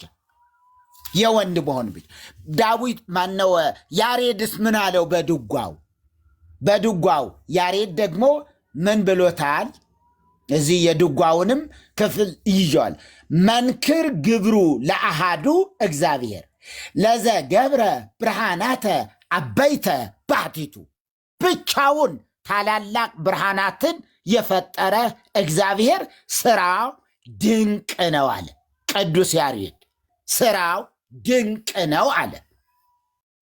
ለዘ ገብረ ብርሃናተ አበይተ ባህቲታ ሲልስ ያው ነው። የአንቀጽ ልዩነት ብቻ የሴትና የወንድ አንቀጽ መለየቱ እንጂ ሌላ ነገር የለውም። እና እነዚያ ሰዎቻችን ወንድሞቻችን እንዴ የለሁም እንዴ? የት ነው? አሁን እሺ አይቼዋለሁ። እንዴ ወዴት ሄድኩ ብዬ ነው ቦታ ስለተቀየረ። እሺ ይኸው አወጣሁት፣ ከቪዲዮ ወጥቻለሁ። እና ይሄ ነው በፍጹም በእውነት ነው። በጌታ ፊት ወንድሜ በደንብ ስለሚያቀኝ ነው። ዘዊ እንተዋወቃለን በደንብ።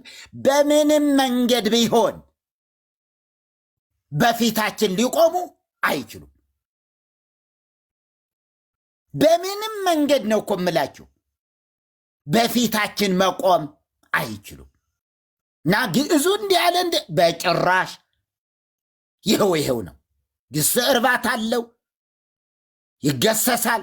ምን ይላል? ዋና ምስጢሩ ግን ገብረ ምን አደረገ? ሰራ፣ ፈጠረ፣ አደረገ ስለሆነ ይሄ ነውና ለማጭበርበር የሄዱበት መንገድ ስለሆነ ነው። የሰማነውን በእዝነ ልቦናችን እያሳድርብን። እንትኗም ገዛልሃለው ኤርሚ መጽሐፈ ክርስትና እና እንደገና እንትንም ገዛዋለሁ ለራሴም ስለምፈልገው። ምንድነው ይሄ ቀውስጦስ? የቀውስጦስ አለ እንደ ኤርሚ የለኝ ገድለ አቡነ ቀውስጦስ አዎ የለኝም፣ እፈልገዋለሁ ግን መሪ በቃ ገዛልሃለሁ እሱንም። እሺ መጽሐፈ ዚቅም ይሄ አንተ እጅ ላይ ያለው አሁን አዲሱ ያወጡት ዝክረ ቃልን ሳይሆን የቀድሞውን አሁን አንተ እጅ ላይ ያለውን ባለፈው እንደውም ልግዛልህ ስትለኝ እንትን ብዬ ነበር። በውስጥ እናወራና እሱንም እፈልገዋለሁ። አለኝ እሱንም እሰጥሃለሁ። አለ ያ አይገዛም አለ። እሺ መሪ፣ እሺ በቃ ሁለት ነው ያለኝ። ዝክረ ቃልም እንደዚሁ ሁለት ነው ያለው እና ለማንኛውም ችግር የለውም። እግዚአብሔር ይመስገን። አንተ ብዙ ስለምታገለግልበት በጣም ደስ እያለኝ ነው። እግዚአብሔር ይመስገን። ሌላም እንደሱ ነውና ማይክ ፍሪ።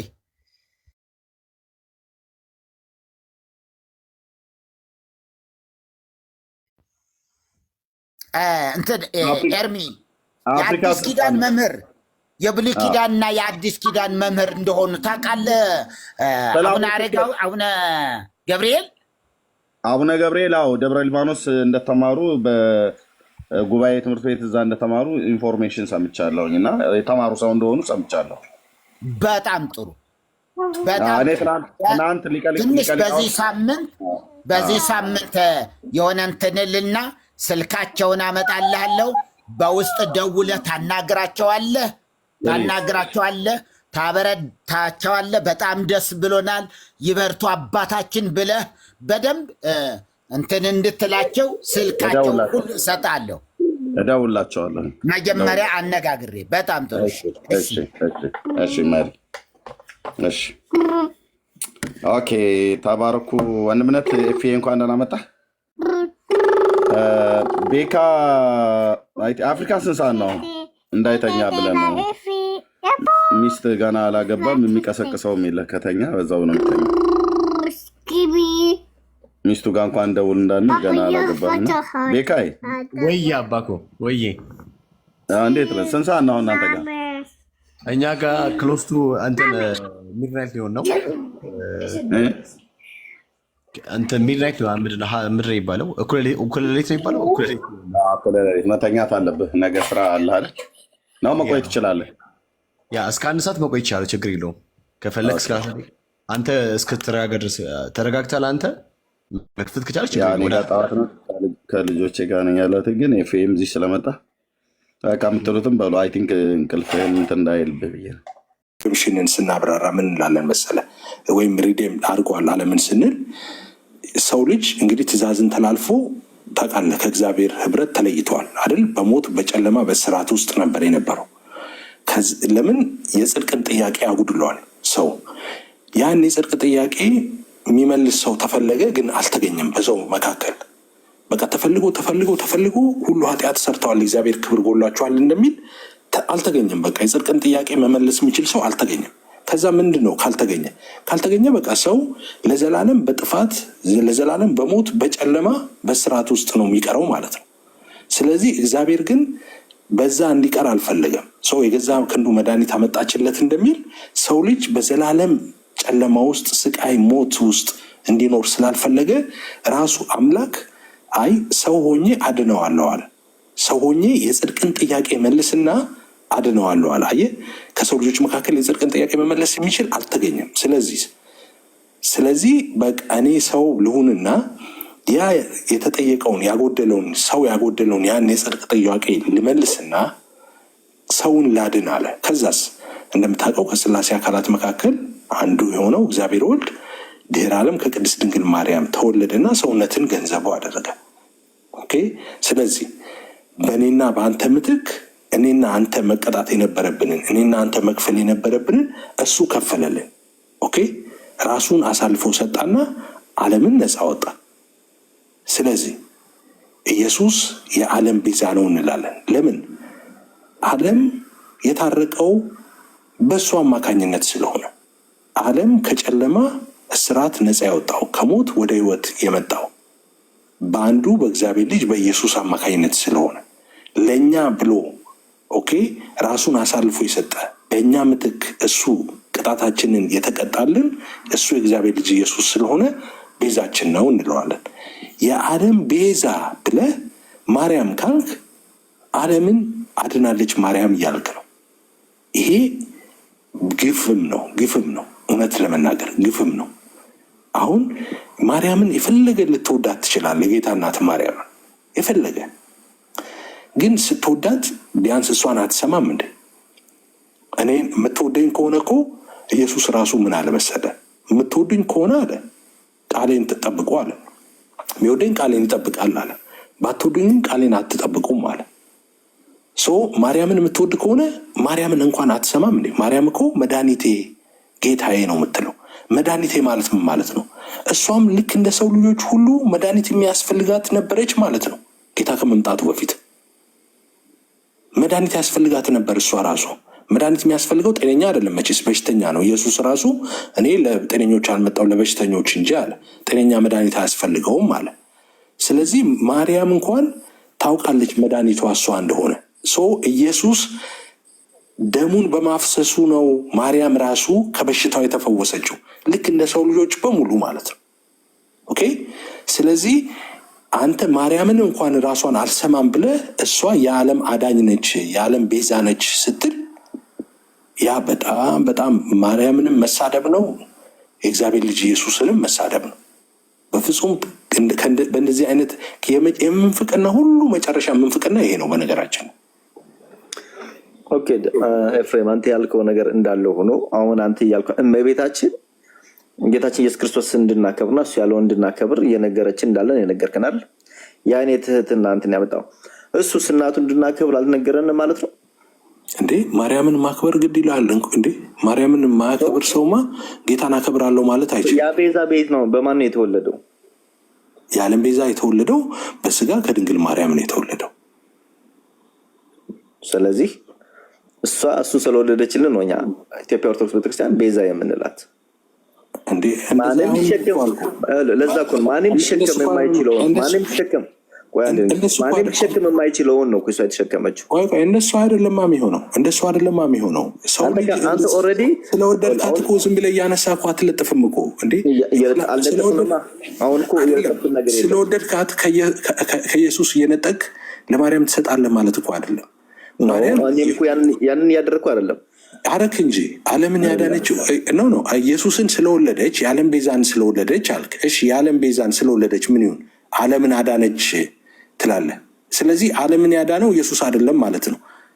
ቤዛውን የወለደችው ነው። ምረጥ ወይ አንዱን ምረጥ እኮ አልኩ ቅድም። ሁለት ዓለምን ያዳነ አካል የለም፣ አንድ ነው። ስለዚህ ወይ ማርያምን ትመርጣለህ ወይ ኢየሱስን ትመርጣለህ።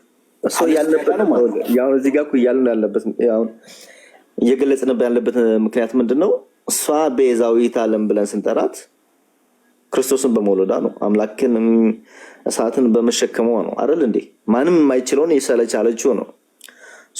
ያን ቤዛ የሰጠችን፣ ያን በግ ያቀረበችልን፣ ያን መስዋዕት የሰጠችን እሷ ነች አይደል እንዴ? ስለዚህ እኛ ቤዛዊት ብለን የምንጠራበት በዛ ምክንያት ነው። አሁን ቤዛዊት እኮ አይደለም የምትሉት ዳኒ፣ ቤዛዊት እኮ አይደለም የምትሉት ማርያም፣ ቤዛዊት እኮ አይደለም የምትሉት ምንድነው? ቤዛዊት ዓለም ቤዛ ቆይ የዓለም ቤዛ ነው። የዓለም ቤዛ አሁን ይህንን ቆርጠው መምህራኖቻችሁም ክርክር ሲመጣባቸው ምን ይሉታል መሰለኝ? ቆርጡትና አይደለም የዓለም ቤዛ ማለት ምን ማለት ነው? እሱ ላይ እኮ ተስማማን። የዓለም ቤዛ ማለት በአጭሩ ዓለምን ያዳነ ምትክ ሆኖ ማለት ነው። ስለዚህ የጌታ እናት ማርያም ዓለምን ምትክ ሆና አድናለች ምትል ከሆነ ኢየሱስ አላዳንም ማለት ነው። ወይ ኢየሱስ አድኗል ምትል ከሆነ ደግሞ ማርያም አላዳነችም ምትክ ሆነ ማለት ነው። ስለዚህ አንዱ መምረጥ የግድ ይልሃል። እንደዛ ከሆነ ኢየሱስ አላዳነም ካልክ ጭራሽ ኢየሱስ አልመጣም አይውር ነው ማለት ነው። በቃ ኢየሱስ አድኗል ካልክ ደግሞ ማርያም አላዳነችም ምትክ ሆነ። ያ ደግሞ ሊሆን አይችልም፣ በሷ በኩል ነው የመጣው አይደል እንዴ? ስለዚህ ሁለቱም እንደ ዋናው ላቭ ነው በሚለው በራስታው ሃይማኖት እንሂድ እና እንቀበልህ። ሁለቱም አድነዋልን በል። አንተ እዚህ ጋር እኮ ነው ችግር ገብቷል። አንተ በመረጥ ቤዛን የወሰድከው አንተ በፈለግከው መንገድ ሰው እኔ በፈለግኩት አይደለም። ኖ እኔ በፈለግኩት አይደለም። ተግባባን እኮ ትርጉሙ ላይ እኮ ቤዛ ማለት ምትክ ማለት አይደለም እንደ ይሄ ኦቪየስ እኮ ነው። የዓለም ቤዛ ማለት ምትክ ሆኖ ዓለምን ያዳነ ማለት ነው። ሌላ ትርጉም የለውም። ትርጉሙማ እኔም አንተም ጋር አንድ ነው። ይሄ እኮ ሁሉም ሰው የሚያውቀው እኮ እውነተኛ ነገር ነው። በነገራችን ላይ ኢትዮጵያ ኦርቶዶክስ ቤተክርስቲያን የምታምነውም ይሄንን ነው አይደል? ምኑን ነው የምታምነው? መድኃኒታችን ኢየሱስ ክርስቶስ ለዓለም ቤዛ ራሱን ለእኛ ሲል መከራን ስለተቀበለ ታውቃለህ። ስለዚህ የዓለም ቤዛ እሱ ነው ብላ የምታምን ከሆነ ስለዚህ ጳጳሱ ትክክል ናቸዋ። ጳጳሱ የገለጹበት መንገድ ትክክል አይደለም ብዬ ነው የማምነው። ኦኬ። ስለዚህ አንተ ጳጳሱን ትክክል አይደሉም ብለህ የምታምን ከሆነ ማርያም የዓለም ቤዛ ትባላለች ብለን እኛ ቤዛዊት ዓለም ነው ምናምን ቤዛ ሳይሆን እኔ ለመጀመሪያ ጊዜ ነው ቤዛ የዓለም ቤዛ ስትሉ ለመጀመሪያ ቤዛዊት ዓለም ማለት እኮ የዓለም ቤዛ ማለት ነው። በቃ ምንም ከዛ አንጻር አንተ ቤዛ ቅድም አይደለም ስላልከኝ ስለዚህ ቤዛ ማለት ምን ማለት ነው? ይርጋዬ አንድ ጊዜ ይርጋዬ ቆይ በተራ ስለዚህ ዳኒ አንተ አሁን ሁለቱንም ይዤልሃለሁ። ማርያምም የዓለም ቤዛ ነች፣ ኢየሱስም የዓለም ቤዛ፣ ሁለቱም ቤዛ ሆነው ዓለምን አድነዋል ነው የምትለው ተጋግዘው እና የቱ ጋር እንደተጋገዙ ትነግረኛለህ። ተዘጋጅ። አሁን ሌሎቹን ይቀበሉ። እሺ ዳግዬ ሌሎች መጥተዋል። ኤርሚዬ ወይ ዳግዬ አንዳችሁ ሌሎቹን ተቀበሉ። ዳኒ እንቀጥላለን። እሺ ሁለቱን እሺ። አይ ወንድምነት እዚሁ ላይ ትንሽ እንድታወሩ አንደኛ ወንድማችን ዳንኤል ያልከው የኢትዮጵያ ኦርቶዶክስ ቤተክርስቲያን ማርያምን ቤዛ ብላ የምትጠራት በምን ምክንያት ነው ብለህ ያስቀመጥከው አንተ። የማትችለውን ቻለች፣ ልትሸከመው የማትችለውን ተሸከመች፣ ስለዚህ እናቱ ስለሆነች ነው ብሎ የሚለው ይሄ ጉንጭ አልፋ ወይ ደግሞ መረጃ አልባ የሆነ እውቀትና መረዳት ነው። የኢትዮጵያ ኦርቶዶክስ ቤተክርስቲያን ማርያምን ቤዛ ያለችው ክርስቶስ ለኃጢአተኞች መድኃኒት እንደሆነ ማርያም መድኃኒት ናት። ክርስቶስ ለኃጢአተኞች ሰዎች እንደሞተ ማርያም ሞታለች። ክርስቶስ የሞትን ማሰሪያ እንደፈታና ሰዎችን ከሲኦል እንዳወጣ ሁሉ ማርያምም አብራ የሲኦልን ማሰሪያ የሞትን ማሰሪያ ፈታ ነፍሳትን ሁሉ ከሲኦል አውጥታለች። እንደዚሁም ማርያም ለሞቱ ነፍሳት ሁሉ ጭምር ሳይቀር ቤዛ ናት ተብሎ ስለተጻፈ ነው። እውነት ነው። ኦኬ እውነት ነው ብለህ አልከኝ አይደል? ለዛ ነው ያችን ዘር እነሱ አዳምና ሔዋን በበደሉት በደል ውስጥ ያችን ዘር ባያስቀር ኑሮ በዚህ ምክንያት ነው ኦርቶዶክስ የምትለው። አውራው ይሄንን ወንድም ዳኒ ሁሉንም እውነት ነው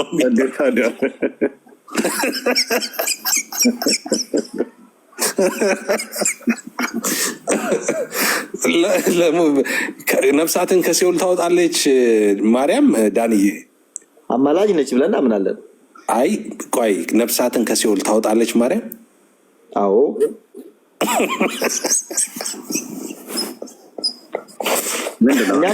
እኔ አይ የምትለው ነገር ናፈቀኝ ዳንዬ። ለዛ ነው ምስቀው። አይ የምትለው ነገር ናፈቀኝ። አዎ የምትለው እስቲ መጽሐፍ ቅዱስ ሲናገር ለሰው አንድ ጊዜ ሞት ከዛ ፍርድ ተመድቦበታል ነው የሚለው። ካዲያ እንዴት ከሞተ በኋላ ሰውን ከሲኦል ማውጣት ቻለች ማርያም? መጽሐፍ ቅዱስ ላይ እንደዛ የሚል ሀሳብ አለ? ከሲኦል የወጣ ሰው አለ? መጽሐፍ ቅዱስ ሲኦል ገብቶ የወጣ ሰው አለ?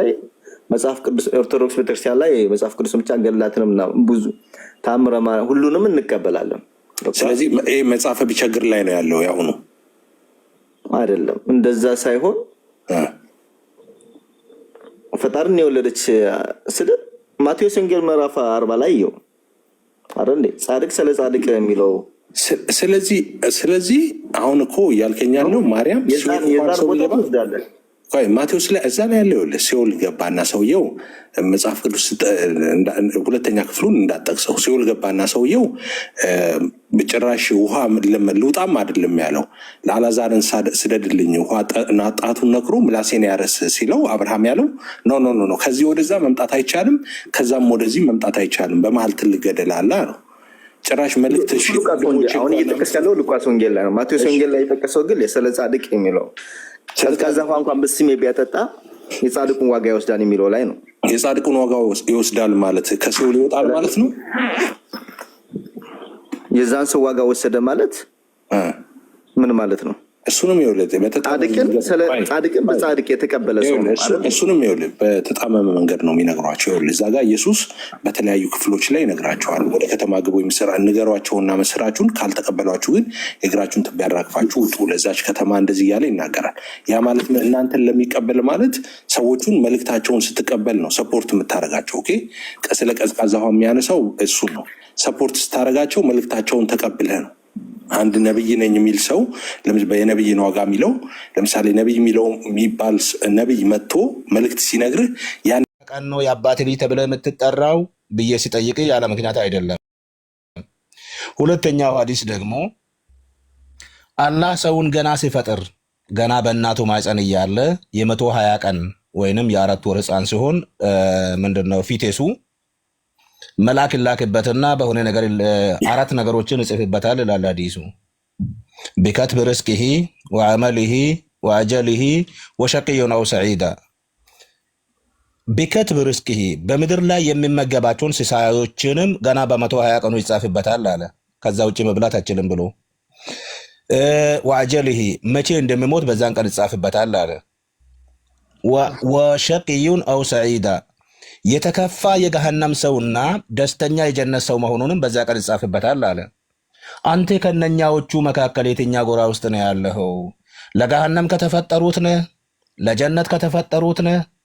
የሆነ ድርጅት ሄደ ስራ ለመቀጠር ትሰራና ተቀጠርክ፣ ስራ ጀመርክ።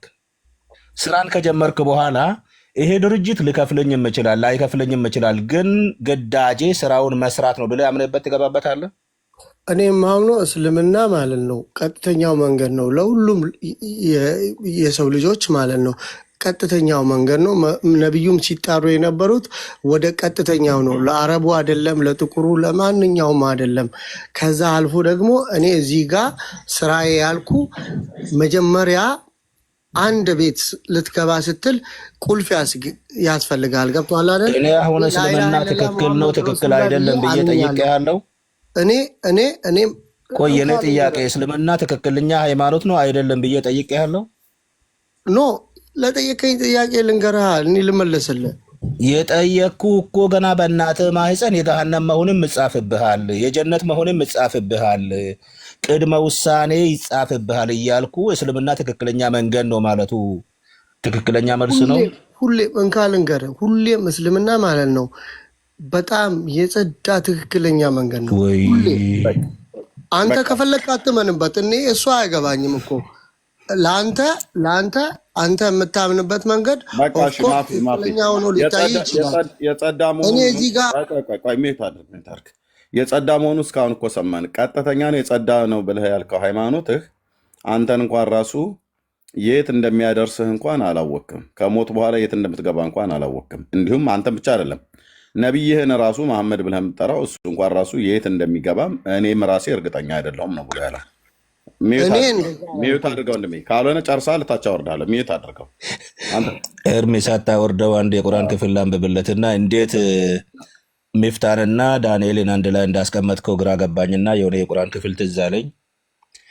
ለተጅደና አሸደ ናሲ ዐዳወተን ሊለዚነ አመኑ ልየሁደ ወለዚነ አሽረኩ አይሁዶችና እነዛ ያጋሩትን ለነዛ ላመኑት ለሙስሊሞቹ ማለት ነው በጠላትነት ከሰዎች ሁሉ ይበልጥ የበረቱ ሆነው በእርግጥ ታገኛለህ ይልና ወለተጅደና አቅረበሁም መወደተን ሊለዚነ አመኑ ለዚነ ቃሉ ኢና ነሳራ እነዚያንም እኛ ክርስቲያኖች ነን ያሉትን ለነዛ ላመኑት በወዳጅነት በእርግጥ ይበልጥ የቀረቧቸው ሆነው ታገኛለህ።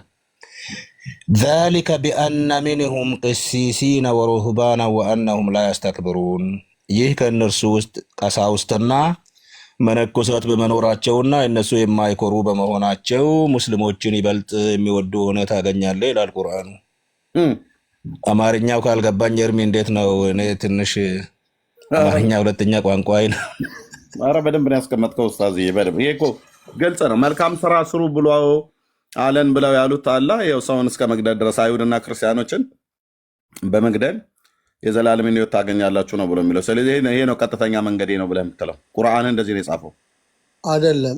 እኔ ሃይማኖት ማንንም ግደል አይልም። ይሄው እያለ ኡስታዝ እኮ ነው ስራ ያለው ሰውዬ የመስጊድ ኢማም የነበረ ሰው ነው። ኡስታዝ ነው ግን አዘሴም ታይም ኢስላምን እየነቀፈ የመስጊድ ኢማም የነበረ የአንድ መስጊድ ኢማም የነበረ አረብኛውን እንደ ውሃ የጠጣ ቁርአንን የጠጣ አሁን በክርስቶስ ኢየሱስ ያመነ ወንድማችን ነው። ክርስቲያን ወንድም ነው።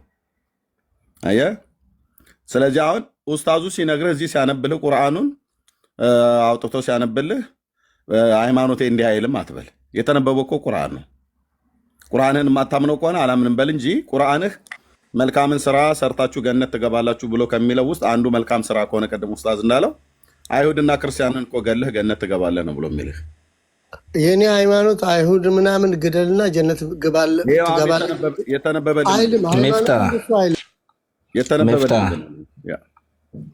قاتلوا الذين لا يؤمنون بالله ولا باليوم الآخر ولا يحرمون ما حرم الله ورسوله ولا يدينون دين الحق من الذين أوتوا الكتاب حتى يعطوا الجزية عن يد وهم صاغرون።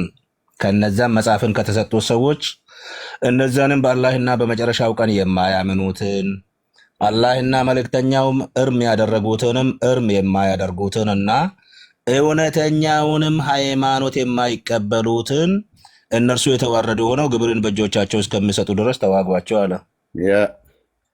ቅቤ ቀቧቸው ነው አይሁዶችን ብሎ በስም ጠርቶ መጽሐፍ ከተሰጡት ሰዎች ብለው የመጽሐፍ ሰዎችን ተዋጓቸው። እዚህ ጋር ተጋደሏቸው ብሎ የምናገረው እውነተኛውን ሃይማኖት እስከሚቀበሉ ድረስ አላህና መልእክተኛው እርም ያደረጉትንም እርም እስኪያደርጉ አላህና መልእክተኛ የደነገጉትን ድንጋጌ ሁሉ እስኪቀበሉ ወደ መካ ዞሮ መስገድ የእስልምና ድንጋጌ ነው።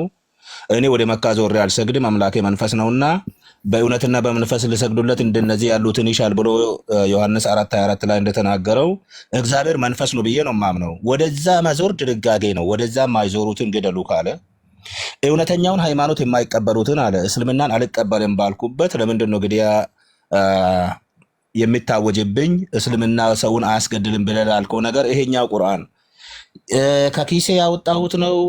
እስካሁን ሱራውን አልጠየቅኝ፣ አንቀጹን አልጠየቅኝ፣ ክፍሉን አምነህ ስላመንክበት አይደለ ክፍሉን ያልጠየቅኝ ይልና ቁጥር 5 ላይ ምንድን ነው የምለው ጨምሮ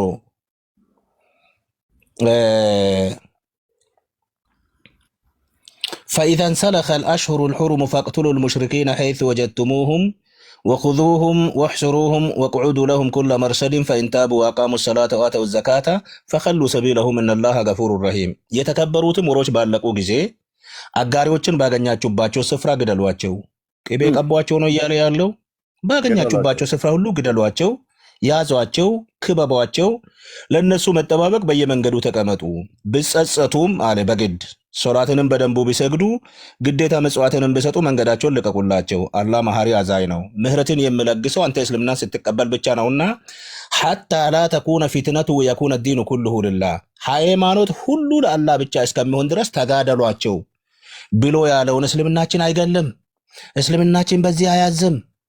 ይሄኛው የቁርአን ክፍል ቆርጤ ነው የምጥለው ወይንስ ከነ ቁርአኑ ነው የምትክደው? ይሄ ነው እንግዲህ። እታች አሉ እኮ ኡስታዞች ገብተው ነበረ፣ ግን አይገቡም፣ አይልኩም። ቅድም ኮሜንት እየጻፉ ነበር።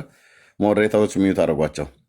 ይሄንን መንገድ ነው እስላም እውነተኛ ሃይማኖቴ ነው ብለህ የምትለው ማለት ነው። አይሁድና ክርስቲያንን ስም ጠርቶ ግደሉ ብሎ የሚል መጽሐፍትና ግደሉ ብሎ የሚል አምላክ ማለት ነው። ኦኬ። ስለዚህ ለአንተ የሚሻልህ ህይወት ነው። ማፊ ህይወትን ከፈለግ ህይወትን ቀድሞ ወንድሜ ይነግረዋል ኤፍሬም። ኡስታዝዬም ከፈለገ ሊነግርህ ይችላል። አየህ እግዚአብሔር መንፈስ ስለሆነ በዮሐንስ 3:24 ላይ እኔም ኡስታዝም ኤፊም ሌሎችም እዚህ በወንጌል የምናምን ወንድሞች ጌታችን ኢየሱስ ክርስቶስ የህይወታችን አዳኝና ንጉስ መድኃኒት፣ ቤዛ፣ የዘላለም ተስፋ፣ የዘላለም እረኛ፣ የዘላለም መመኪያችን ነው፣ የዘላለም መጠጊያችን ነው ኦልሬዲ። ስለዚህ ወደ እሱ የሚመጡ ከቶ ለዘላለም እንደማይጠፉ ጥሪ ያቀርቧል። ወይ እናንተ ግን አንዱ መሐመድም እርግጠኛ አይደለም ከሞት በኋላ ህይወት እንዳለ እንኳን እርግጠኛ አይደለም፣ የት እንዳለ እንኳን እርግጠኛ አይደለም። ገና በቂያማ ቀን የተባለው። ስለዚህ አሁን አላህ ሲኦል ማነው መሐመድ ሲኦል ይሆን ገነት አታውቅ። ምክንያቱም ፍርድ ገና ነው። በኦርቶዶክስም ሃይማኖት ፍርድ ገና በስራዬ ነው ብሎ የሚሉት በጣም የሚያሳዝነው፣ እነሱን የሚያሳዝነው ከአንድ የአሕዛብ ሃይማኖት ብለው በራሳቸው ከሚሉት እኩል ተመሳሳይ መሆናቸው ነው። ፋሲካን ያከብራሉ፣ ትንሣኤውን ያከብራሉ፣ ግን እርግጠኛ አይደሉም። ወጥ ይበላሉ፣ የተለያየ ነገር ያደረገው ግን እርግጠኛ ነው። ኢየሱስ ከሙታን የተነሳው እኛን ስለማጽደቅ ነው እያለ መጽሐፍ ቅዱስ ዳንኤል እዚህ ቁጭ ብለው ሌሎች ኦርቶዶክሳውያን ቁጭ ብለው ኢየሱስ ክርስቶስ ከሙታን እንኳን ተነስቶ ስንት ዓመት አክብረው የዘመናቸውን ቁጥር ጨርሰው እንደ ጸደቁ እንኳን እርግጠኞች አይደሉም። ምክንያቱም በኦርቶዶክስም ሃይማኖት የሰው ስርዓት የሆነ ትምህርት ልክ እንደዚሁ ኡስታዝ እንዳለው አይነት በእስልምና እንዳለው አይነት ትምህርት ነው የሚሰጠው ትምህርቱ ማለት ነው። ስለዚህ በእውነተኛው በእግዚአብሔር ላይ በኢየሱስ ክርስቶስ አምናችሁ ከዘላለም ጥፋት እንድትድኑ እውነት ይኸው የአንዳችሁም ከአንዳችሁ አይሻልም። ግን በእናንተው ሃይማኖት የእኛን ሃይማኖት ስም ታጠፋላችሁ። ችግር የለውም፣ እኛ እንደዛ ብታጠፉ፣ ግን ለእናንተ በፍቅር የምንነግራችሁ የእግዚአብሔር ልጅ ጌታችን ኢየሱስ ክርስቶስ ለማፊም ለዳንኤልም ለእኔም ለዓለም ሁሉ በደልና ኃጢአት ተመልሻለሁ። ቅድም እኮ ኖ አንተ እንዳልከው እኮ እኔ ለምንድን ነው ግን እኔ አሁን ወደ ኪሩቤል ቆይ አንተ ተናገር። ኪሩቤልን አስወጥቼው ነው ተመልሶ መጥቷል። እሱ መስጠት ተናገር እውነት ዳኒ ኪሩቤል ተናገር እውነቱን አንዴ ማፊ ቆይ ኪሩቤል ቅድም ከእናንተ እኩል ገብቶ ነበር። ማፊ እሰጥሃለሁ በኋላ ዳኒም በኋላ እሰጥሃለሁ። ኪሩቤል ቅድም ገብቶ ነበረ። ለኡስታዝን ለማስገባት ፈልጌ ነው ውረድልኝ ብየው ወረደ። ለእሱ መስጠት አለብኝ። ኦርቶዶክሳዊ ወንድምህ አይደል ኪሩቤል? እንኳን ደህና መጣህ። መቀጠል እችላለሁ። እንኳን ደህና ቆያችኝ ኤርሚያስ። በሁለት ነገር ላይ መናገር እፈልጋለሁ። መጀመሪያ ቅድም መዳረሻችሁ ምናምን ብለው የጠየቀው ምንድን ነው? ኦርቶዶክስ አባቶች ያስተማሩን ምንድን ነው? ድነናል፣ እየዳን ነው፣ እንድናለንም ነው እንጂ መዳረሻችን አናቅም አይደለም። አዎ ሰው ስራ ያስፈልጋል። ስራ በእግዚአብሔር ቸርነት ሲጨመርበት እንድናለን። ስራ ብቻ መቆሚያ ሊሆን አይችልም። የእግዚአብሔር ቸርነት ሲጨመርበት ነው እንጂ አንድንም አይደለም። ድነናል፣ አዎ በደሙ አድኖናል፣ እየዳን ነው፣ እንድናለንም ነው እንጂ ድነናል አንልም። አንድ መናገር የፈለግኩት ይሄን ነው። ሁለተኛ አትደንግጡ የሚለውን ፒክቸር አይቼ ምን ተሰማኝ? ለምሳሌ አሁን አንተ መምህር ነህ እንበልና በስርህ መምህር ስትሆን መቼም ተማሪ ይኖረዋል። እነዛ የምታስተምራቸው ተማሪዎች እነሱን ለመቅረጽ ትምህርትህን ታስተምራለህ። በዛ መሃል አንተ ስታስተምር ተማሪዎች ይኖራሉ። አንተ የምታስተምረውን ትምህርት አልቀበልም ሲለው አይ ኤርሚ እኛ ይህን ትምህርት አንቀበለውም ብለው ለአንተ መግለጽ አለባቸው። ምክንያቱም የአንተ አካሄድ አለ። እነሱ ከአንተን ካልወደዱ ልክ አንተ አሁን በፕሮቴስታንት እንደምትከተለው ኦርቶዶክስ ነበርክ፣ ግን የኦርቶዶክስን ትምህርት አትፈልግም፣ ፕሮቴስታንት ሆነሃል። ይሄ የራስ አቋም ነው፣ መብት ነው። ይህ አባት ኦርቶዶክስ ውስጥ ሆኖ የኦርቶዶክስ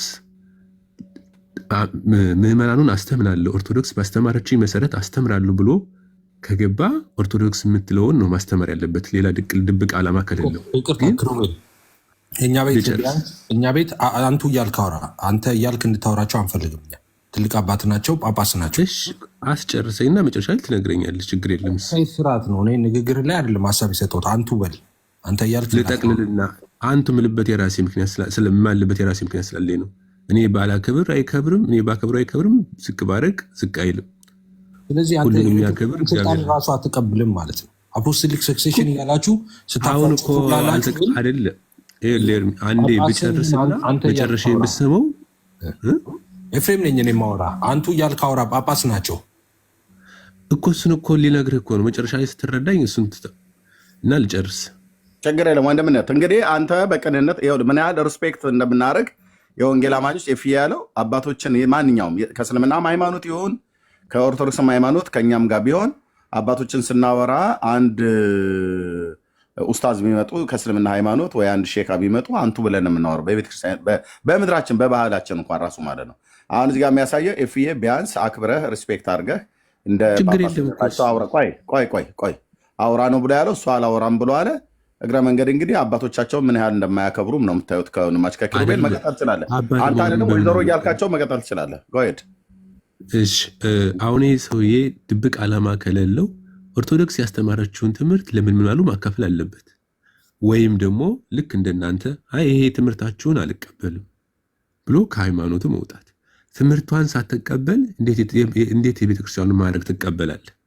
አይ ይሄ ትምህርት እኮ ይህን ትምህርት ሳልስማማበት እንዴት ጳጳሱኜ እንዴት ምዕመናንን እሰብካለሁ ይባላል?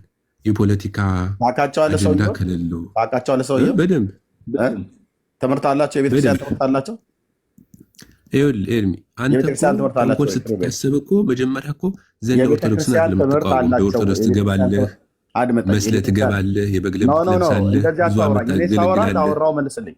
የቤተክርስቲያን ትምህርት አላቸው ወይ እነዚህ አባት ብዬ ስለ አንተ የራስን አታውራ፣ እየተጠያየቀ እናውራ። አንተ የፈለገውን በኋላ ታወራለህ። የቤተክርስቲያን ትምህርት አላቸው የላቸውም? እኛ አባት አንተም እኮ የቤተክርስቲያንን መጽሐፍ እኮ ትጎበኛለህ። የጠየኩን የኔን አይደለም። ብፁዕ አቡነ ገብርኤል የቤተክርስቲያን ትምህርት አላቸው የላቸውም?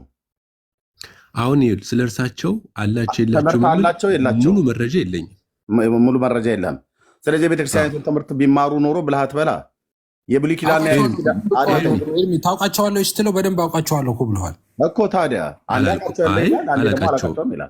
ለመተቸት እኮ አይደለም የመጣሁት። አይ አባባሌ ምሳሌን ሰምተኝ ከሆነ አንድ ሰው ምዕመኑን አስተምራለሁ የቤተክርስቲያንን ትምህርት ተቀብያለሁ ካለ እኮ የቤተክርስቲያን ትምህርት እንደተቀበሉ ታውቃለህ።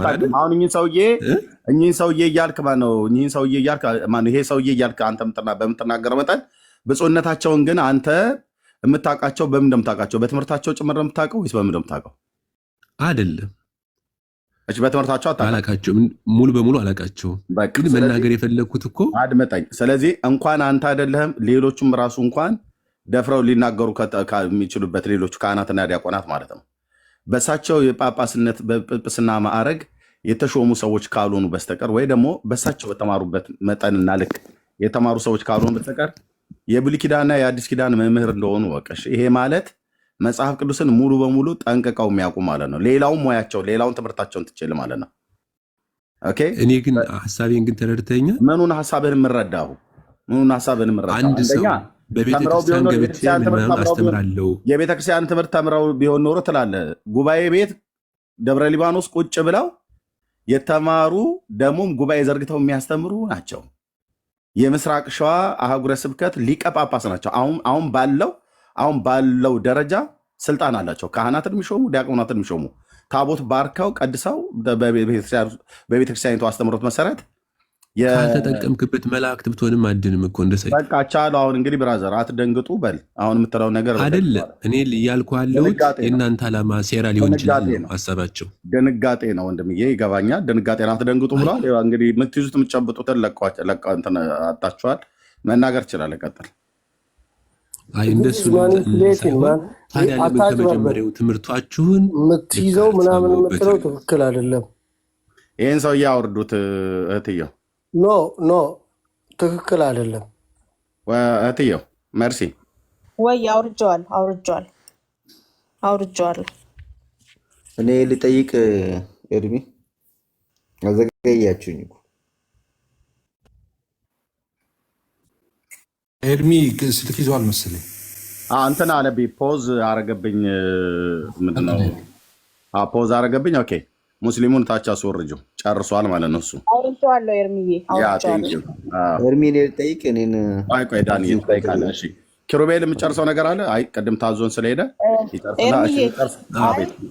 በቃ ኪሩቤልን ማስቀጠል አያስፈልግም። አይ የሚጠይቀው እኛን ጠይቀዋልና ጠየቅ እንጂ እሳቸው ላይ ማስቀጠል አያስፈልግም። እሳቸው ላይ ከዚያ ያለፈ አይናገርም። እናንተ ሴራ ነው ብሎናል። እሱ ሴራውን መስማት ፈልግ ያለው ሴራ። እስቲ ስለ ሴራው ይንገረን ኪሩቤል። የእናንተ ሴራ ሊሆን ይችላል ብልሃል እና እስቲ ስለ ሴራው ንገረን። እስቲ ኮንስፓይረሲ ተንትን። እስቲ ምን ይመስልሃል? እኔ የሚመስለኝ አንደኛ ሰይጣን ስራውን አያውቁምም። በድንግል ማርያም ያለውን ጥላቻ ይሄ አዲስ አይደለም፣ ቀደምት የነበረ ነው፣ አሁንም አለ። ምክንያቱም የመዳኛችን ዋን ምክንያት ስለሆነች። ስለዚህ አንድ ሰው ጳጳሱ ሰይጣን ናቸው እያልክ ነው? አይደለም። ሰው ሰይጣን እኮ አይደለም፣ በሰው ላይ የሚያድነው ሰይጣን እንጂ ሰይጣን በእሳቸው ላይ በብፁዕነታቸው ላይ ሰይጣን አድሯል እያልከን ነው? በሰው ላይ ነው ያልኩ እኔ። እሳቸው ሰው አይደሉ እንዴ? እሳቸው ሰው አይደሉ? የቤተክርስቲያኑን ትምህርት ካልተቀበልክ እሳቸው ሰው አይደሉ ወይ? እንዴት ማድረጋችሁን እቀበላለሁ ማለት አለ ወይ? በእሳቸው ላይ ሰይጣን አድሮ ነው ያናገራቸው ነው እያልክ ያለው? ማርያም አላልኩም። ታዲያም እንደው እያልክ ስለ ድንግል ማርያም ያለውን ጥላቻ ነው የነገርኩህ እኮ። እሳቸው የማርያምን ጥላቻ ነው ያንጸባረቁት በስብከታቸው። አልተረዳኸኝም። እንደሱ እያልኩ አይደለም። ግን አንድ ሰው ትምህርቱን ሳይቀበል እንዴት ማድረጉን ይቀበላል? በዋናው ላይ እንጠይቀህ። ማርያም የዓለም ቤዛ ናት ብለህ ነው የምታምነው አንተ? አሁን መጀመሪያ ከማታምኑት ጋር እንዴት ሀሳብ ማውራትም ተገቢ አይደለም። እኔ ሀሳብ ደረጃ ስለዚህ ታች ወረድ። በቃ ጨርሰሃል። ከማታምኑት ጋር ማውራት አይደለም ብለህ ካልክ እኛም ታዲያ ምን ያወራ ነው? እኛ ጋር ስንቅ ሊያቀብል ነው የገባው ገስት ላይ ከኛ ጋር ማውራት የማይችል ከሆነ ምን አውቃለሁ ወንድም። ከማሙ ጋር ማውራት ትክክል አይደለም። ትናንትናም ማን ነው መምህር ፋሲካውም የተባለው ልክ እንደዚህ ነው ያለው በነበረበት ሰዓት።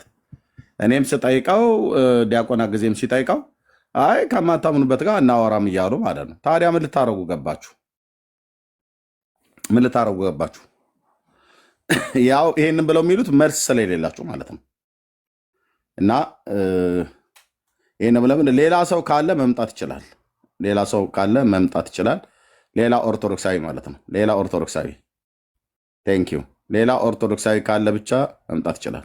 እድሜ አንድ ጥያቄ እስኪገቡ እነሱ የምጠይቅህ ይሄ ፕሪቴንድ እያደረጉ እያስመሰሉ ነው ማለት ነው። አባቶቻችን ምናምን ብለው እግር የሚደፉት ምናምን ብዙ ጊዜ ሳይ የሆነ ነገር ነቅነቅ ሲል ሲያዋርዷቸው ሲሰድቧቸው ምናምን እንደዛ ነው ማየው እና እያስመሰሉ ነው ማለት ነው እንደዚህ።